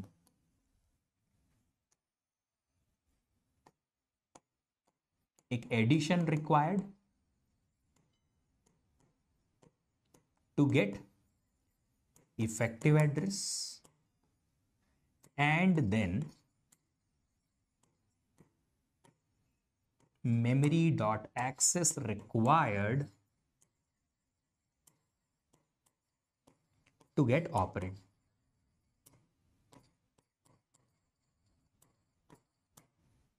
अब 2-3 क्वेश्चन आपके दिमाग में आएंगे कि सर ये इंडेक्स वैल्यू इस रजिस्टर में आई कैसे, है ना। ये क्वेश्चन आया ना।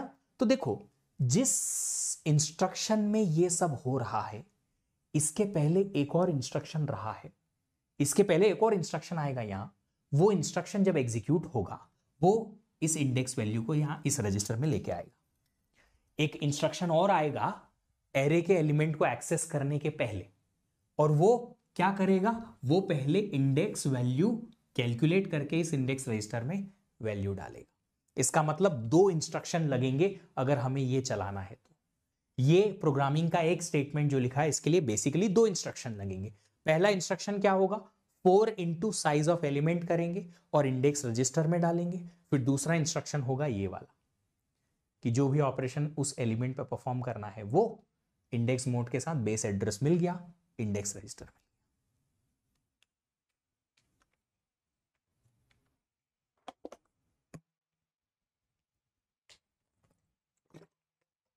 हाँ सौरभ जी कर सकते हो। मतलब इंडेक्स मोड को इंप्लीमेंट करने के लिए भी एक इंस्ट्रक्शन मोड अलग से लगेगा, नहीं अलग से कुछ नहीं लगेगा। ये जो मोड है इंडेक्स मोड, इसके पहले एक और इंस्ट्रक्शन होगा, उसमें क्या मोड होगा मैं नहीं बता रहा, बस एक इंस्ट्रक्शन होगा जो इंस्ट्रक्शन इस इंडेक्स वैल्यू को यहां इंडेक्स रजिस्टर में पहले लाएगा, तभी तो ये वाला मोड का इंस्ट्रक्शन यूज होगा। ये एडिशन कौन करेगा, सीपीयू अंदर। जो एड्रेसिंग मोड है उसका सीपीयू में इंप्लीमेंटेशन है कि इस एड्रेसिंग मोड में अगर इंडेक्स मोड आया तो सीपीयू को ये स्टेप करनी पड़ेगी। कौन कौन सी, एड्रेस पार्ट से बेस एड्रेस मिलेगा, इंडेक्स रजिस्टर से इंडेक्स वैल्यू मिलेगी, दोनों को ऐड करोगे इफेक्टिव एड्रेस मिलेगा। इतना सीपीयू को करना पड़ेगा तब जाके इफेक्टिव एड्रेस मिलेगा।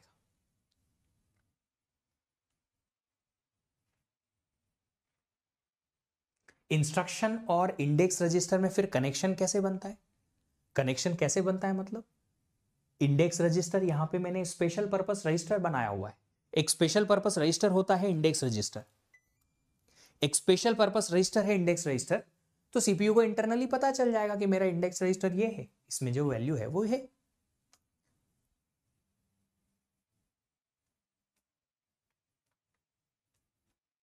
देख लो आराम से। तो इंडेक्स्ड मोड, इस मोड का एक और नाम है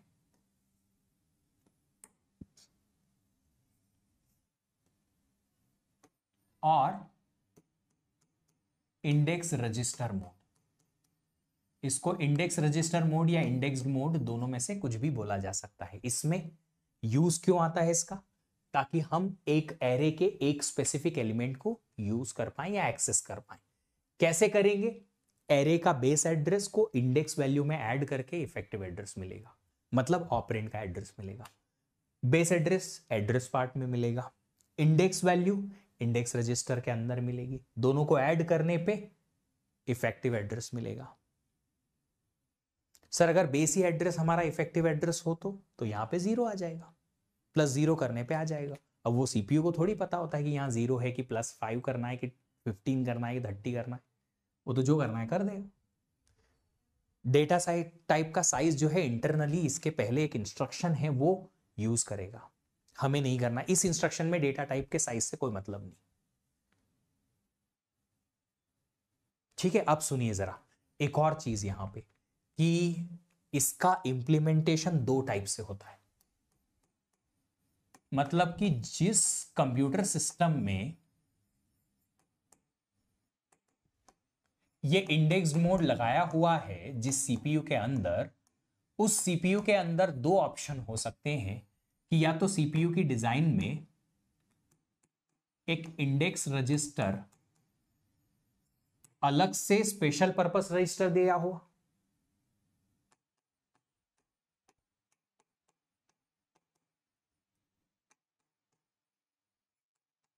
स्पेशल पर्पस रजिस्टर गिवन है कि उस कंप्यूटर सिस्टम में एक स्पेशल पर्पस रजिस्टर है अलग से, जैसे एक्यूमुलेटर है, आईआर है, एटसेट्रा, वो सिर्फ और सिर्फ इंडेक्स को रखने के काम आएगा।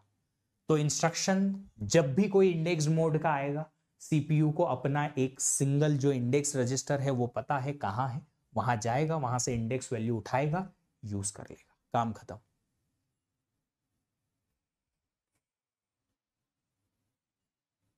है ना? बट तो ये क्या है? Index mode is a special purpose register. तो स्पेशल पर्पस रजिस्टर है, इंटरनली एक्सेस हो जाता है। इंस्ट्रक्शन का जो फॉर्मेट बनेगा उसमें यहां पे ऑपकोड के साथ अगर एक एड्रेस है तो एक मोड आएगा और एक एड्रेस आ जाएगा जिसमें कि बेस एड्रेस होता है। अब देखो, एक स्पेशल पर्पस रजिस्टर अलग से लगा रखा है, उसका काम ही है कि जब भी इंडेक्स रजिस्टर या इंडेक्स मोड आए तो इंडेक्स यहीं से उठाना है, इंडेक्स यहीं से उठाना है ना? मल्टीपल एग्जाम्पल्स मेरे दिमाग में आ रहे हैं। लेट्स से घर में एक ही ऐसी जगह है जहां पे पैसे रखे जाते हैं, सिंगल पैसे रखे जाते हैं, एक ही घर में ऐसी जगह है।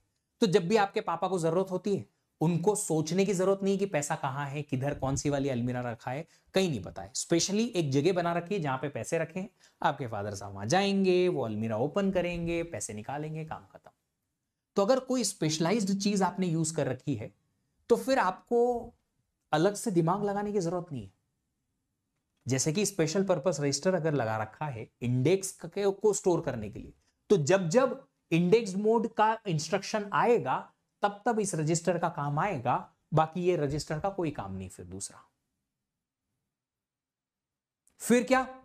कुछ नहीं, जब जब इंडेक्स वैल्यू इसमें रखने की जरूरत पड़ेगी इंडेक्स वैल्यू रख दी जाएगी। इंडेक्स मोड जब जब आएगा उसी रजिस्टर को इंटरनली एक्सेस कर लिया जाएगा सीपीयू के थ्रू और उसको ऐड करके इफेक्टिव एड्रेस निकाल लिया जाएगा। ठीक है, index register is a special purpose register. But मान लो एक ऐसा सीपीयू डिजाइन हुआ जिसमें कि there is no any special purpose instruction register, sorry index register. मान लो एक इंडेक्स रजिस्टर नहीं है स्पेशल पर्पस वाला, पर काम तो हमें कराना है। कौन सा? इंडेक्स्ड मोड वाला। जी, उसमें बेस एड्रेस तो इंस्ट्रक्शन के अंदर से मिल जाएगा, बट इंडेक्स वैल्यू मुझे रजिस्टर के अंदर से चाहिए। अब रजिस्टर हमारे पास अगर स्पेशल पर्पस वाला नहीं है तो कोई ना कोई एक जनरल पर्पस रजिस्टर को यूज करना पड़ेगा। किसके लिए? इंडेक्स वैल्यू रखने के लिए करना पड़ेगा ना। जी हां, पर सर हमारे पास जनरल पर्पस रजिस्टर्स तो बहुत सारे हैं, उनमें से कौन सा यूज करूं? तो वो कौन सा यूज करना है ये इंस्ट्रक्शन टू इंस्ट्रक्शन वेरी करेगा, कि हो सकता है अभी वाले इंस्ट्रक्शन में R1 को यूज कर लिया जाए, बाद में कोई इंस्ट्रक्शन आता है जिसमें R6 को इंडेक्स रजिस्टर की तरह यूज कर लिया जाए ताकि उसमें इंडेक्स वैल्यू थोड़ी देर के लिए रह जाए। तो यहां अगर स्पेशल पर्पस रजिस्टर नहीं होता है किसी कंप्यूटर सिस्टम में, तो उस कंप्यूटर सिस्टम में इंडेक्स मोड का जो इंस्ट्रक्शन बनेगा वो कुछ ऐसा बनेगा, एक ऑपकोड होगा, जी हां, एक मोड होगा, जी हां, एक इंडेक्स रजिस्टर आइडेंटिफायर नाम की फील्ड होगी, और एक होगा एड्रेस पार्ट। अलग से एक फील्ड लगानी पड़ेगी इंडेक्स रजिस्टर आइडेंटिफायर। ये क्या करेगा? It specifies a general purpose register which is going to be used as index register, कि इस इंस्ट्रक्शन में इंडेक्स रजिस्टर कौन सा है। जैसे कि मान लो आपके घर में पैसे रखने की 4-5 जगह अलग अलग हैं, आपने आपकी मम्मी से या आपके फादर ने आपकी मम्मी से बोला कि पैसे निकाल के लाओ, तो आपकी मम्मी बोलेगी कि कौन सी वाली जगह से पैसे निकालने हैं, वो अलमीरा में रखे वहां वाले पैसे दो, या फिर वो दूसरी वाली अलमीरा में रखे वहां, बेड के नीचे भी कुछ छुपा के रखे वहां, या फिर वो शक्कर के डब्बे में हमने थोड़े बहुत पैसे छुपा के रखे वहां। तो आपको ये स्पेसिफिकली एक्सप्लिसिटली बताना पड़ेगा। क्यों? क्योंकि स्पेशली एक रजिस्टर हमने डेडिकेटेडली रखा नहीं है, किसके लिए? इंडेक्स रजिस्टर के लिए। तो जब भी इंडेक्स मोड वाला इंस्ट्रक्शन बनेगा, यहां पे एक रजिस्टर की फील्ड अलग से आएगी, ये बताएगी कि कौन सा जनरल पर्पस रजिस्टर को इस इंस्ट्रक्शन के लिए हमने इंडेक्स रजिस्टर माना है। तो जनरल पर्पस कोई भी एक रजिस्टर को आप यूज करो और उनमें उसको एक यहां पे स्पेसिफाई कर दो। That is the mode. Which one? Index mode.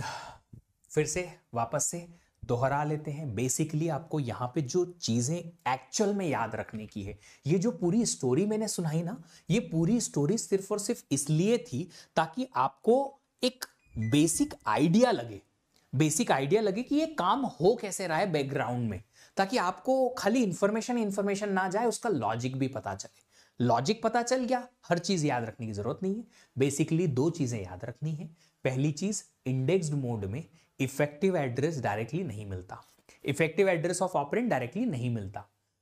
Address part में बेस एड्रेस मिलता है एरे का, इंडेक्स रजिस्टर में इंडेक्स वैल्यू मिलती है, इन दोनों को ऐड करना पड़ता है तब जाके इफेक्टिव एड्रेस मिलता है।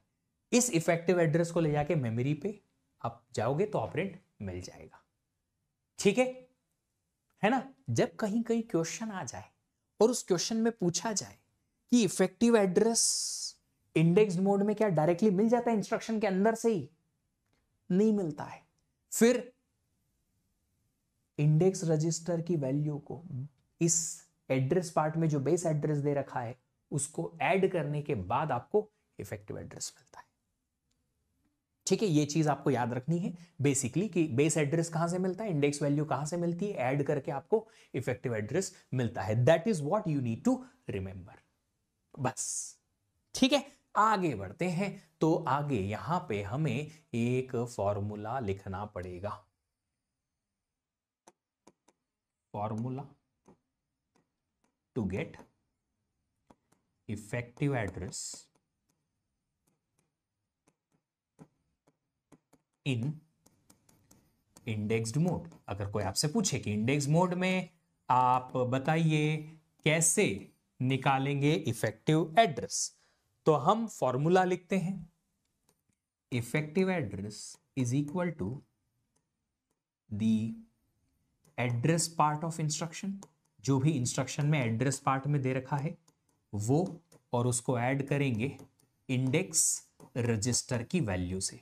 इंडेक्स रजिस्टर के अंदर जो भी कुछ दे रखा है उसको ऐड करके। एड्रेस पार्ट ऑफ इंस्ट्रक्शन में बेस एड्रेस मिलेगा, इंडेक्स रजिस्टर की वैल्यू में इंडेक्स वैल्यू मिल जाएगी, दोनों को ऐड करके इफेक्टिव एड्रेस मिल जाएगा। इसको डब्बे में बांध लो और पैक कर दो दिवाली की सोन पपड़ी की तरह, ताकि वो लंबे टाइम तक खराब ना हो ना। दीपावली पे एक सोन पपड़ी का डब्बा होता है, घूमता रहता है, खराब नहीं होती ना वो मिठाई, इसलिए घूमता रहता है, इधर से इस घर से उस घर से उस घर से इस घर, कोई खाता है नहीं उसको।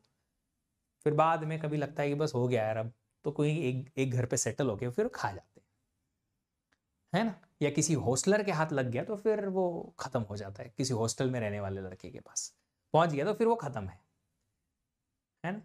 अच्छा, आप में से कितने लोग हैं जो हॉस्टल में रहते हैं? कोई है जो यहां पे हॉस्टल में रहते हैं? आर यू एनीबडी जो यहां पे हॉस्टल में रहते हैं?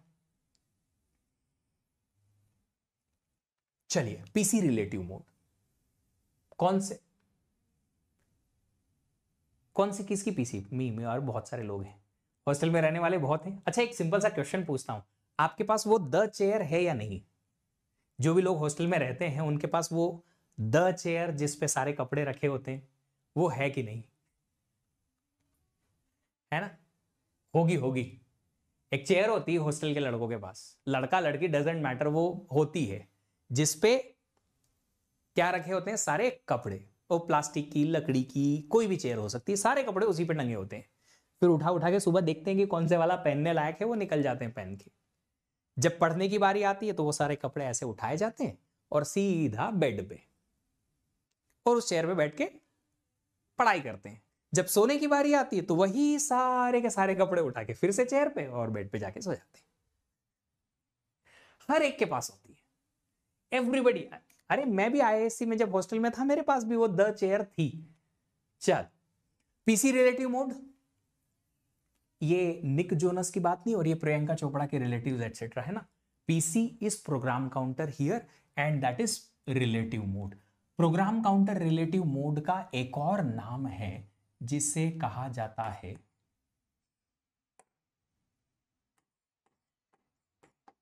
पोजीशन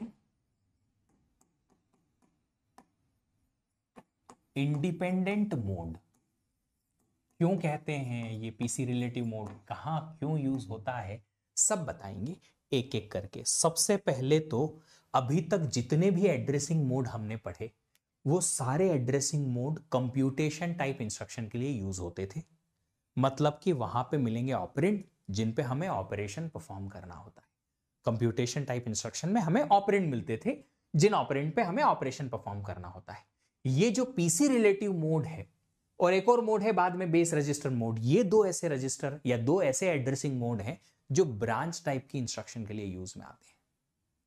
क्या काय के लिए यूज में आते हैं? ब्रांच टाइप के मोड के लिए यूज में आते हैं। तो यहां लिखेंगे हम, this mode is used for branch type of instructions.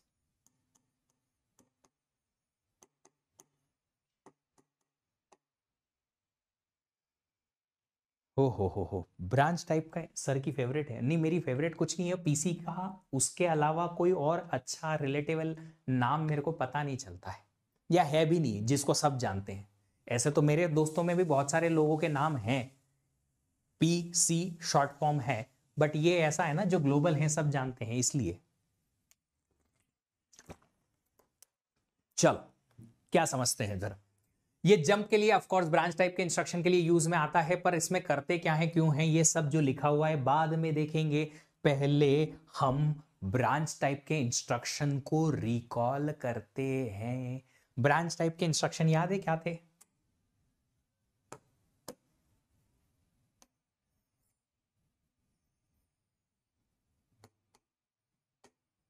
Memory में अज्यूमिंग एक प्रोग्राम रखा है, एक प्रोग्राम है, प्रोग्राम के ढेर सारे इंस्ट्रक्शंस हैं, I1 है, I2 है, I3 है, I4 है, I5 है, I6 है, 7 है, 10 है, 9 है, बहुत सारे हैं, आगे जाके बहुत सारे इंस्ट्रक्शंस हैं।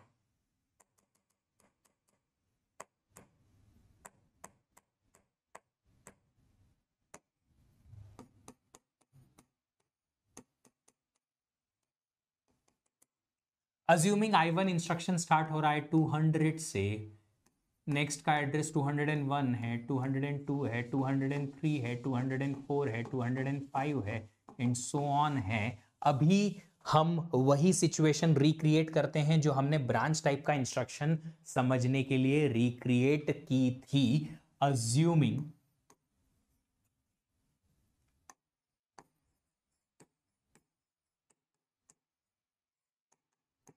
instruction I2 is executing in CPU and current program counter की वैल्यू है अगले इंस्ट्रक्शन I3 का एड्रेस 202। अभी तक तो ये सिचुएशन है। तो I2 फेच हो गया, फेच होने के बाद पीसी की वैल्यू 202 आ गई। अभी क्या करेंगे, अभी सीपीयू इस I2 इंस्ट्रक्शन को डिकोड करेगा और डिकोड करने के बाद सीपीयू को पता चलता है कि I2 instruction is a branch instruction. अब ब्रांच इंस्ट्रक्शन है तो इसका टारगेट पता करना है, राइट। तो मैं यहां पे पॉइंट लिखता हूं, CPU डिकोड्स I2 as branch instruction and assuming, सिर्फ आपको एक्सप्लेन करने के लिए बोल रहा हूं मैं, assuming target of I2 is I6 instruction. अब पहले हो सकता है मैंने I7 या कुछ और इंस्ट्रक्शन लिया हो, यहां अलग ले लिया हो, तो कंफ्यूजन मत क्रिएट करना। हर अलग प्रोग्राम का अलग अलग ब्रांच इंस्ट्रक्शन का टारगेट अलग हो सकता है। तो यहां क्या कहा मैंने, I2 का टारगेट क्या है, I6 इंस्ट्रक्शन है। मान लो अगर I2 इंस्ट्रक्शन अभी एग्जीक्यूट हो रहा है तो I2 एग्जीक्यूशन के बाद में, I2 के एग्जीक्यूशन के बाद में हमें कितने और इंस्ट्रक्शन छोड़ने पड़ेंगे तब जाके I6 मिलेगा। हमें क्या I3 एग्जीक्यूट करना है? नहीं। I4 एग्जीक्यूट करना है? नहीं। I5 एग्जीक्यूट करना है? नहीं। ये 3 इंस्ट्रक्शन हमें छोड़ने हैं, स्किप करने हैं, तब जाके हमें क्या मिलेगा, I6 मिलेगा। क्या इतनी बात समझ पा रहे हो आप? Are you understanding this point कि हमें I2 के बाद अगर अगला इंस्ट्रक्शन I6 एग्जीक्यूट करना है तो हमें 3 इंस्ट्रक्शन छोड़ने पड़ेंगे, स्किप करने पड़ेंगे बीच के। I3, 4, 5 3 इंस्ट्रक्शन हमें नहीं एग्जीक्यूट करना, 3 इंस्ट्रक्शन हमें एग्जीक्यूट नहीं करना। विष्णु यहां कोई स्टॉल की बात नहीं है, there is no any stall point here. ये वर्ड आप यहां लाके बच्चों को कंफ्यूज मत करो। 3 इंस्ट्रक्शन हमें छोड़ना है। आप बता सकते हैं ये 3 इंस्ट्रक्शन कितनी मेमोरी एड्रेस पे स्टोर्ड है? पहला इंस्ट्रक्शन एक ही एड्रेस पे स्टोर है, दूसरा वाला ये भी एक ही पे, और तीसरा वाला ये भी एक ही पे। मतलब 3 इंस्ट्रक्शन को छोड़ने के लिए हमें कितने मेमोरी एड्रेस स्किप करने पड़ेंगे ताकि टारगेट मिले 3? हमें 3 इंस्ट्रक्शन जो कि 3 अलग अलग एड्रेसेस पे स्टोर्ड हैं, 3 एड्रेस स्किप करने पड़ेंगे। तो मैं यहां पे पॉइंट लिख देता हूं।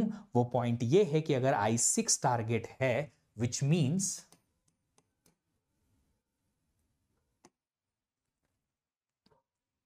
3 instructions which are I3 to I5 to be skipped, ये 3 स्किप करना है हमें, विच आर स्टोर्ड, 3 इंस्ट्रक्शन जो हैं कहां पे स्टोर्ड हैं, ऑन 3 एड्रेसेस। तो अल्टीमेटली हमें 3 एड्रेस जंप करके, जंप तो मैं कर सकता हूं और बहुत हाई कर सकता हूं, तो जंप करके क्या करना है, टारगेट मिलेगा, है ना। अच्छा जंप था ये भी। तो हमें करंटली जो इंस्ट्रक्शन एग्जीक्यूट हो रहा है उसके बाद 3 लोकेशन स्किप करनी पड़ेगी और हमें टारगेट एड्रेस मिलेगा। तो यहां पे एक बहुत सी अच्छा सा मैथमेटिकल जादू, मैजिक है कि भैया एक काम करो, आप टारगेट एड्रेस पाने के लिए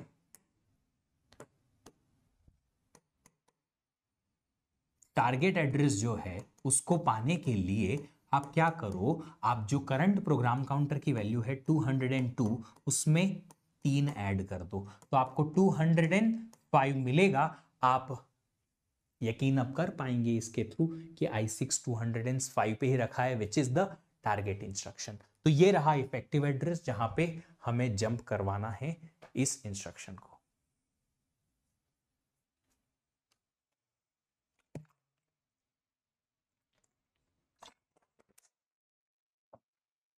तीन ही एड्रेस क्यों, ये देखो ना, i2 का टारगेट हमने अज्यूम किया है i6, i2 के बाद अगर i6 पे जंप करना है, i3 छोड़ना है, i4 छोड़ना है, i5 छोड़ना है, 3 इंस्ट्रक्शन छोड़ने हैं। और इस एग्जाम्पल के लिए हमने 3 इंस्ट्रक्शन को 3 एड्रेसेस पे स्टोर किया हुआ है। अगर हमने चलो एग्जाम्पल चेंज कर दिया, सर एड्रेस बदलो, एड्रेस चेंज करो, हर एक इंस्ट्रक्शन को आप दो दो एड्रेस पे स्टोर करो, 2 एड्रेसेस पे। इंस्ट्रक्शन का साइज बड़ा है, एक एक इंस्ट्रक्शन दो दो मेमोरी लोकेशन पे स्टोर्ड है। पॉसिबल है, देखा है इंस्ट्रक्शन चैप्टर में हमने। तो अगर i1 स्टोर्ड है 200 और 201 पे, i2 स्टार्ट होगा 202 से, i3 स्टार्ट होगा 204 से, i4 206 से, i5 208 से, i6 210 से। हमें अभी भी 3 इंस्ट्रक्शन ही स्किप करने हैं क्योंकि i2 का टारगेट i6 ही है। 3 इंस्ट्रक्शन, अब हर एक इंस्ट्रक्शन दो दो एड्रेस पे अगर रखा हुआ है तो 3 इंस्ट्रक्शन को 6 एड्रेस लगेंगे, यस और नो। तो हमें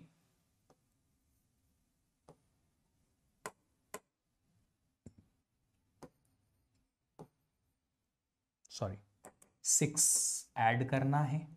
आप देख सकते हो, उप्स, प्रोग्राम काउंटर की वैल्यू भी यहां पे चेंज होगी जब हमारा ये i2 एग्जीक्यूट हो रहा है, i3 का एड्रेस 204 यहां रहेगा, 204 में आप ऐड करो 6 को तो आपको 210 मिल जाएगा, विच इज i6 का स्टार्टिंग एड्रेस। नहीं निशु जी, हमें 202 की जगह 204 यूज करना पड़ेगा। Starting address of i3 is 204 right.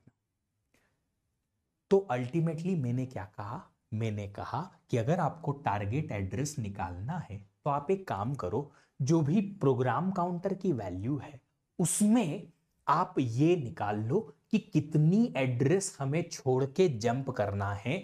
वो हमने इस एग्जाम्पल के लिए क्या किया, 6 वैल्यू निकालनी कि कितने लोकेशन ऑफ मेमोरी या कितनी एड्रेसेस हमें स्किप करना है, जंप करना है। वो प्रोग्राम काउंटर की स्टार्टिंग एड्रेस में या सॉरी प्रोग्राम काउंटर में हमने ऐड कर दिया तो हमें टारगेट एड्रेस मिल जाएगा, उस इंस्ट्रक्शन का एड्रेस जहां पे हमें जंप करना है। Vikas, Nishu is in final year, not final year, fourth year of his GATE preparation. ये चौथे साल गेट प्रिपरेशन में है, थर्ड ईयर फाइनल ईयर नहीं, पास आउट है।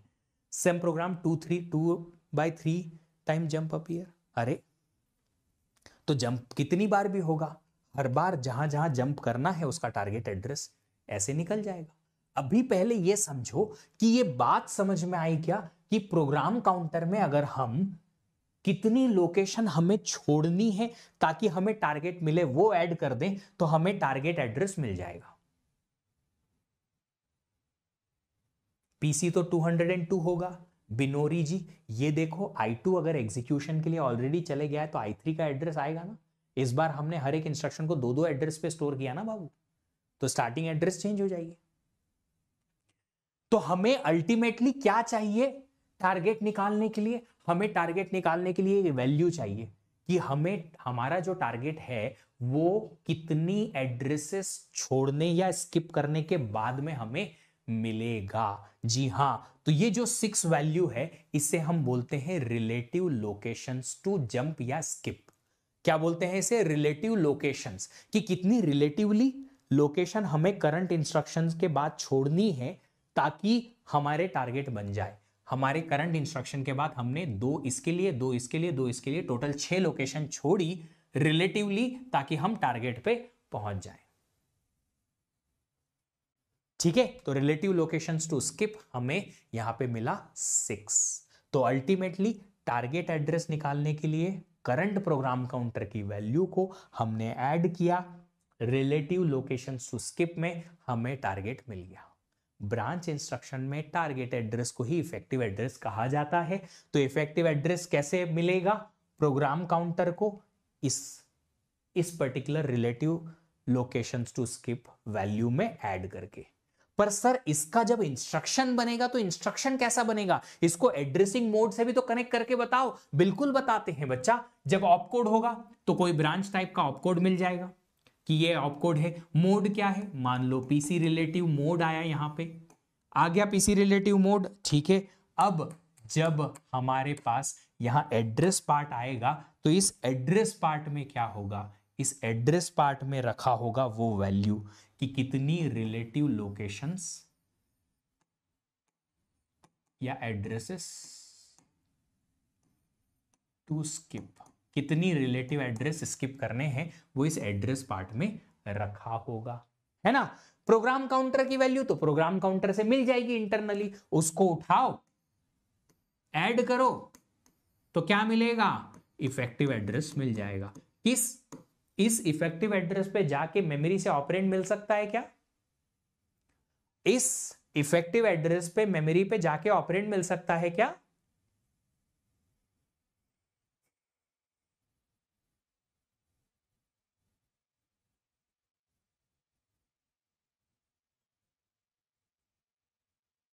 बताओ बताओ बताओ बताओ, यस और नो। देखो कुछ बोलेंगे यस, कुछ बोलेंगे नो। बेटा ये ब्रांच टाइप के इंस्ट्रक्शन में ऑपरेंड कहां से मिलेगा? ब्रांच टाइप के इंस्ट्रक्शन में इफेक्टिव एड्रेस ऑपरेंड का एड्रेस नहीं होता है। इफेक्टिव एड्रेस होता है टारगेट एड्रेस। उस पे अगर आप मेमोरी पे जाओगे तो आपको एक इंस्ट्रक्शन मिलेगा जो अगला एग्जीक्यूट करना है। तो इसका यूज क्या है? इस इफेक्टिव एड्रेस को प्रोग्राम काउंटर में डालेंगे बाद में। कब डालेंगे? कंडीशन चेक करने के बाद कि कंडीशन अगर ट्रू है तो ये इफेक्टिव एड्रेस प्रोग्राम काउंटर में कॉपी कर दो, ताकि अगला इंस्ट्रक्शन वो वाला फेच हो जो हम जंप करके एग्जीक्यूट करना चाहते हैं। ठीक है, आई बात समझ में? अब देखो यहां पे अगर फॉर्मूला पूछे कि पीसी रिलेटिव मोड में जंप करने के लिए इफेक्टिव एड्रेस का फॉर्मूला क्या होगा, तो इफेक्टिव एड्रेस का फॉर्मूला क्या लिखोगे? यहां पे जो इंस्ट्रक्शन का एड्रेस पार्ट है उसको ऐड करो किसमें? प्रोग्राम काउंटर की वैल्यू में। तो क्या मिल जाएगा? इफेक्टिव एड्रेस मिल गया। अब एड्रेस पार्ट ऑफ इंस्ट्रक्शन में क्या रखा है? रिलेटिव एड्रेसेस या लोकेशंस कितनी स्किप करनी है वो पीसी में सीक्वेंस में जो भी अगला इंस्ट्रक्शन है उसका एड्रेस रहता है। अब एक और चीज है, टेक्निकली ये जो वैल्यू है रिलेटिव एड्रेस टू स्किप, इसको ऑफसेट भी कहा जाता है। कहीं कहीं क्या कहा जाता है? स्किपिंग नंबर चेंज भी हो सकता है। If condition gets finished then no jump. अगर जंप नहीं करना है तो प्रोग्राम काउंटर वैल्यू चेंज नहीं होती है। ये इफेक्टिव एड्रेस तो वही रहेगा जो टारगेट है। वो टारगेट एड्रेस जो हमने निकाला वो प्रोग्राम काउंटर में जाएगा कि नहीं जाएगा, ये कंडीशन में होता है। इफेक्टिव एड्रेस वही रहेगा, एक ब्रांच इंस्ट्रक्शन के लिए वही रहेगा। जो जंप करने के बाद टारगेट मिलेगा उसका एड्रेस एक ही रहता है, ये चेंज नहीं होगा पर इंस्ट्रक्शन। अगले इंस्ट्रक्शन के लिए कुछ और हो सकता है, उसके लिए कुछ और हो सकता है, बट एक इंस्ट्रक्शन के लिए बदलेगा नहीं, यही रहेगा। बस इसको प्रोग्राम काउंटर में डालना है कि नहीं डालना है, ये कंडीशन बेसिस पे होता है। चलिए अब एक छोटी सी चीज मैं आपसे पूछना चाहता हूं, और वो ये है कि मान लो आगे जाके एक इंस्ट्रक्शन है I8 या I80 जिसका कोई एड्रेस है XYZ, लेट्स से X है। I81 है जिसका एड्रेस है X+2। I80 अगर एग्जीक्यूट होने के लिए गया, ये X और X+2 क्यों आया समझ में आया ना? क्योंकि ये एक इंस्ट्रक्शन दो एड्रेसेस पे स्टोर्ड है। अगर I80 एग्जीक्यूट होने के लिए गया, प्रोग्राम काउंटर में क्या रहेगा? X+2, है ना। मान लो इस I80 का टारगेट इधर है, उल्टा यहां पे बैकवर्ड जंपिंग है, तो बैकवर्ड जंपिंग में टारगेट वैल्यू जो है वो तो इससे छोटी रहेगी करंट प्रोग्राम काउंटर वैल्यू से। तो अगर करंट प्रोग्राम काउंटर वैल्यू में आप कुछ ऐड करना चाहते हो और वैल्यू इससे छोटी आए, तो ये तो तभी मुमकिन है ना जब ये वाली वैल्यू नेगेटिव रहे। ये तो तभी मुमकिन है जब ये वाली क्या रहे, नेगेटिव रहे। तो इसका सिंपल मीनिंग है कि अगर हमें उल्टा जंप करना है तो ऑफसेट की वैल्यू क्या रहनी चाहिए, ऑफसेट की वैल्यू हमारे पास नेगेटिव आनी चाहिए। समझ पा रहे हो बात को? ऑफसेट या रिलेटिव लोकेशंस जो हमें जंप करने हैं वो पॉजिटिव नहीं नेगेटिव आनी चाहिए, तब जाके आप क्या करोगे, उल्टा जाओगे। ये डिक्रीमेंट नहीं होगा, ये ऑपरेशन तो प्लस ही रहेगा, ये माइनस नहीं होगा, ये ऑपरेशन प्लस ही है। ये जो वैल्यू है एड्रेस पार्ट ऑफ इंस्ट्रक्शन, इसमें नेगेटिव वैल्यू डाल दोगे। बैकवर्ड जंप अगर उल्टा जंप करना है तो यहां पे माइनस, इसके आगे माइनस नहीं लगाओगे, PC value minus address part of instruction, ऐसा नहीं करेंगे। रहेगा तो ये प्लस, फॉर्मूला वही है, बस एड्रेस पार्ट ऑफ इंस्ट्रक्शन में जो ऑफसेट है वो नेगेटिव हो जाएगा। वो क्या हो जाएगा, नेगेटिव हो जाएगा। तो यहां पे एक और पॉइंट हमें ऐड करना पड़ेगा, जो ऑफसेट की वैल्यू है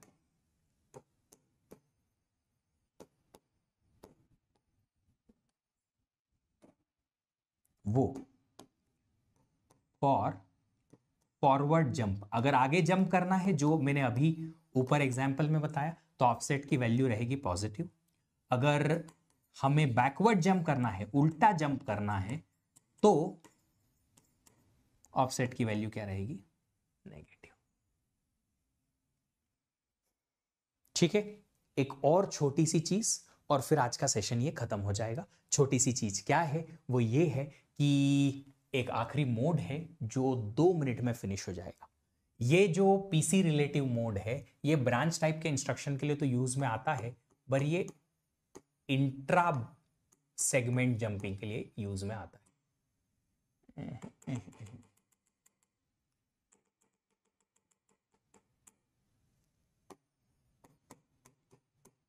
उसी सेगमेंट में जो इंस्ट्रक्शन एक के साथ एक में रखे हुए हैं, कॉन्जिक्यूटिव रखे हुए हैं, उन्हीं में अगर जंपिंग करवानी है तो इंट्रा, एक ही सीक्वेंस में रखे इंस्ट्रक्शन के लिए जंपिंग के लिए ठीक है। पर मान लो कि एक प्रोग्राम के इंस्ट्रक्शन कॉन्जिक्यूटिव नहीं है, आधे यहां रखे और आधे कहीं और रखे हुए हैं, तो उसके लिए फिर बेस रजिस्टर मोड आता है। कैसे काम करता है इतना डिटेल में नहीं जाएंगे, इतना डिटेल में नहीं जाएंगे, बस याद रखेंगे it is used for branch type instruction.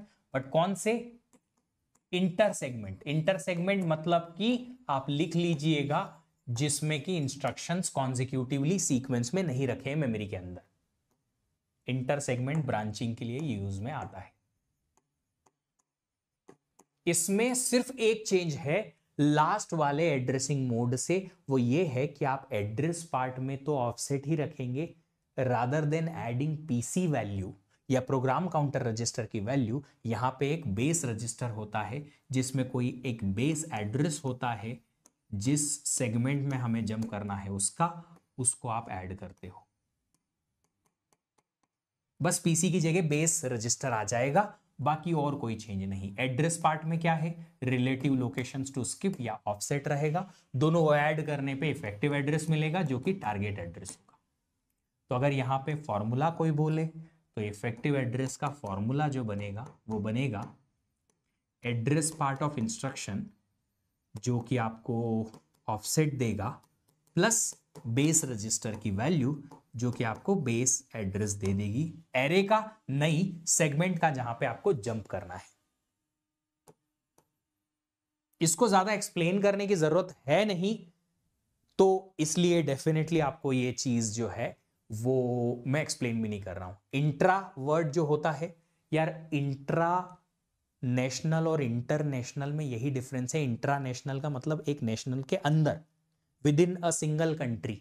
International मतलब मल्टीपल कंट्रीज के बीच में, सेम एक ही सेगमेंट के अंदर, इसलिए इंट्रा सेगमेंट। इंटर सेगमेंट लिखा है मतलब कि 2 सेगमेंट के बीच में अगर जंपिंग होती है, एक सेगमेंट से दूसरी सेगमेंट में, बस इतना। इससे ज्यादा कुछ भी याद रखने की जरूरत नहीं है। 2 ऐसे एड्रेसिंग मोड हमने देखे जो कि जंप में यूज होते हैं, एक बेस रजिस्टर मोड और एक है पीसी रिलेटिव। इसमें एक छोटी सी चीज और बच रही है, पोजीशन इंडिपेंडेंट मोड। ये पोजीशन इंडिपेंडेंट मोड इसलिए कहा जाता है क्योंकि अगर ये इंस्ट्रक्शंस आप किसी भी एड्रेस से स्टार्ट होके रख दो, ये मोड ऐसे ही काम करेगा। कैसे, देखो मैं एक्सप्लेन करता हूं। यहां पे relative locations to skip offset की वैल्यू क्या थी, 6। तो जब इंस्ट्रक्शन बना I2 इंस्ट्रक्शन में एड्रेस पार्ट में 6 था। अगर मान लो मैंने इस प्रोग्राम को एड्रेस 200 से नहीं, एड्रेस 600 से स्टार्ट होके स्टोर किया होता, तो ये एड्रेसेस क्या आते, ऐसे आते। जब I2 एग्जीक्यूट कर रहा होता तो प्रोग्राम काउंटर में क्या आता, I3 का एड्रेस 604। ऑफसेट तो अभी भी 6 है, प्लस 6 करोगे 610, आपको देखो I6 का एड्रेस मिल जाएगा। इसका सिंपल मीनिंग ये है कि इस प्रोग्राम को आप किसी भी एड्रेस से स्टार्ट होकर रख दो, इस इंस्ट्रक्शन के ऑफसेट में कोई चेंज नहीं होगा, ऑफसेट वही रहेगा। ऑफसेट वही रहेगा, क्यों, ऑफसेट तो कितनी रिलेटिव लोकेशंस के बाद आपका टारगेट है वो मिलेगा, तो आपका 6 वैल्यू एज इट इज रहेगी। प्रोग्राम काउंटर तो सीपीयू की हेडेक है, मेरे प्रोग्राम की तो हेडेक है नहीं। जब मेरा एक इंस्ट्रक्शन एग्जीक्यूट होने जाता है, सीक्वेंस में अगले इंस्ट्रक्शन का एड्रेस पीसी में रहता है, सीपीयू मेंटेन करता है। तो जो भी प्रोग्राम काउंटर है उसमें आप मेरा इंस्ट्रक्शन का जो 6 वैल्यू दे रखा है उसको ऐड करो, काम बन जाएगा। तो इसका मतलब है कि आप किसी भी पोजीशन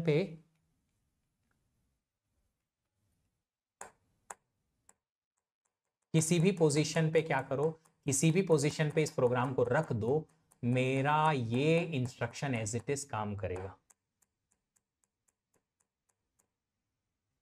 इसलिए पोजीशन इंडिपेंडेंट मोड, किसी भी पोजीशन पे रखो ये काम करेगा।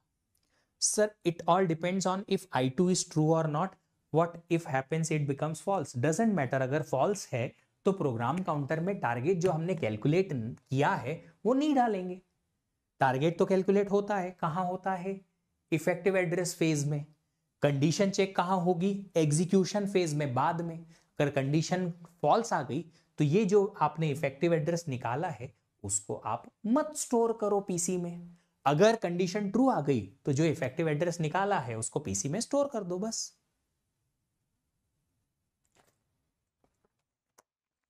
ऑफसेट अलग फील्ड नहीं है बेटा, एड्रेस पार्ट जो इंस्ट्रक्शन का है उसमें अगर मोड पीसी रिलेटिव मोड है तो यहां ऑफसेट लिखा होगा।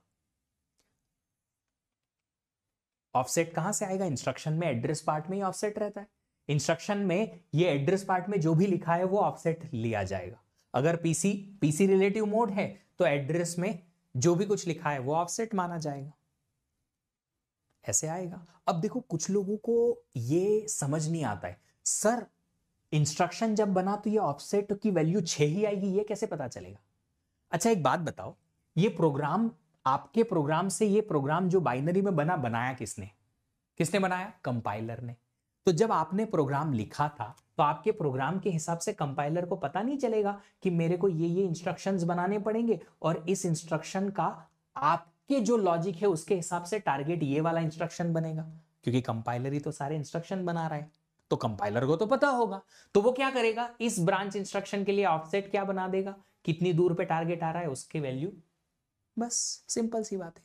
कंपाइलर ही है जो ये कोड बनाएगा, उसको पता रहता है कि कितनी दूर पे टारगेट है। क्यों, क्योंकि आपका कोड तो उसने पढ़ा है ना, जो आपने अपनी लैंग्वेज में लिखा है, सी प्रोग्रामिंग में लिखा है वो, या पाइथन में, अरे किसी भी लैंग्वेज में लिखा है वो तो उसने पढ़ा है ना। तो कंपाइलर समझ लेगा कि कितनी दूर जंप करना है, तो उसके हिसाब से ऑफसेट सेट कर देगा यहाँ एड्रेस पार्ट। हो चलो आज का ये जो सेशन है यही समाप्त करते हैं। कल आपका सिर्फ एक काम है, सारे एड्रेसिंग मोड्स की डेफिनेशन याद करके आनी। सारे एड्रेसिंग मोड की डेफिनेशन याद करके आओ, फिर ढेर सारे हम क्वेश्चन सॉल्व करेंगे और अगला चैप्टर स्टार्ट करेंगे। आज के लिए हम इतना ही पढ़ेंगे, हमने ढेर सारे एड्रेसिंग मोड पढ़ लिए हैं, मैं रिकॉल नहीं कराऊंगा, सारे आपको रिकॉल करके आने हैं और सबकी डेफिनेशन याद करके आनी है, ताकि जब हम क्वेश्चन सॉल्व करें तो जब मैं पूछूं भैया इमीडिएट मोड में क्या होता है, डायरेक्ट मोड में क्या होता है, इंडेक्स्ड मोड में क्या होता है, आपके दिमाग में सब छपा होना चाहिए। ओके, इफेक्टिव एड्रेस क्या देता है, इफेक्टिव एड्रेस बेटा टारगेट एड्रेस होता है पीसी रिलेटिव मोड में, जहां पे आपको नेक्स्ट टारगेट इंस्ट्रक्शन मिलेगा जहां पे जंप करना है। अगला चैप्टर सीपीयू डिजाइन इसके बाद। चलिए मिलेंगे आप लोगों से कल। Thank you so much, happy learning, bye bye.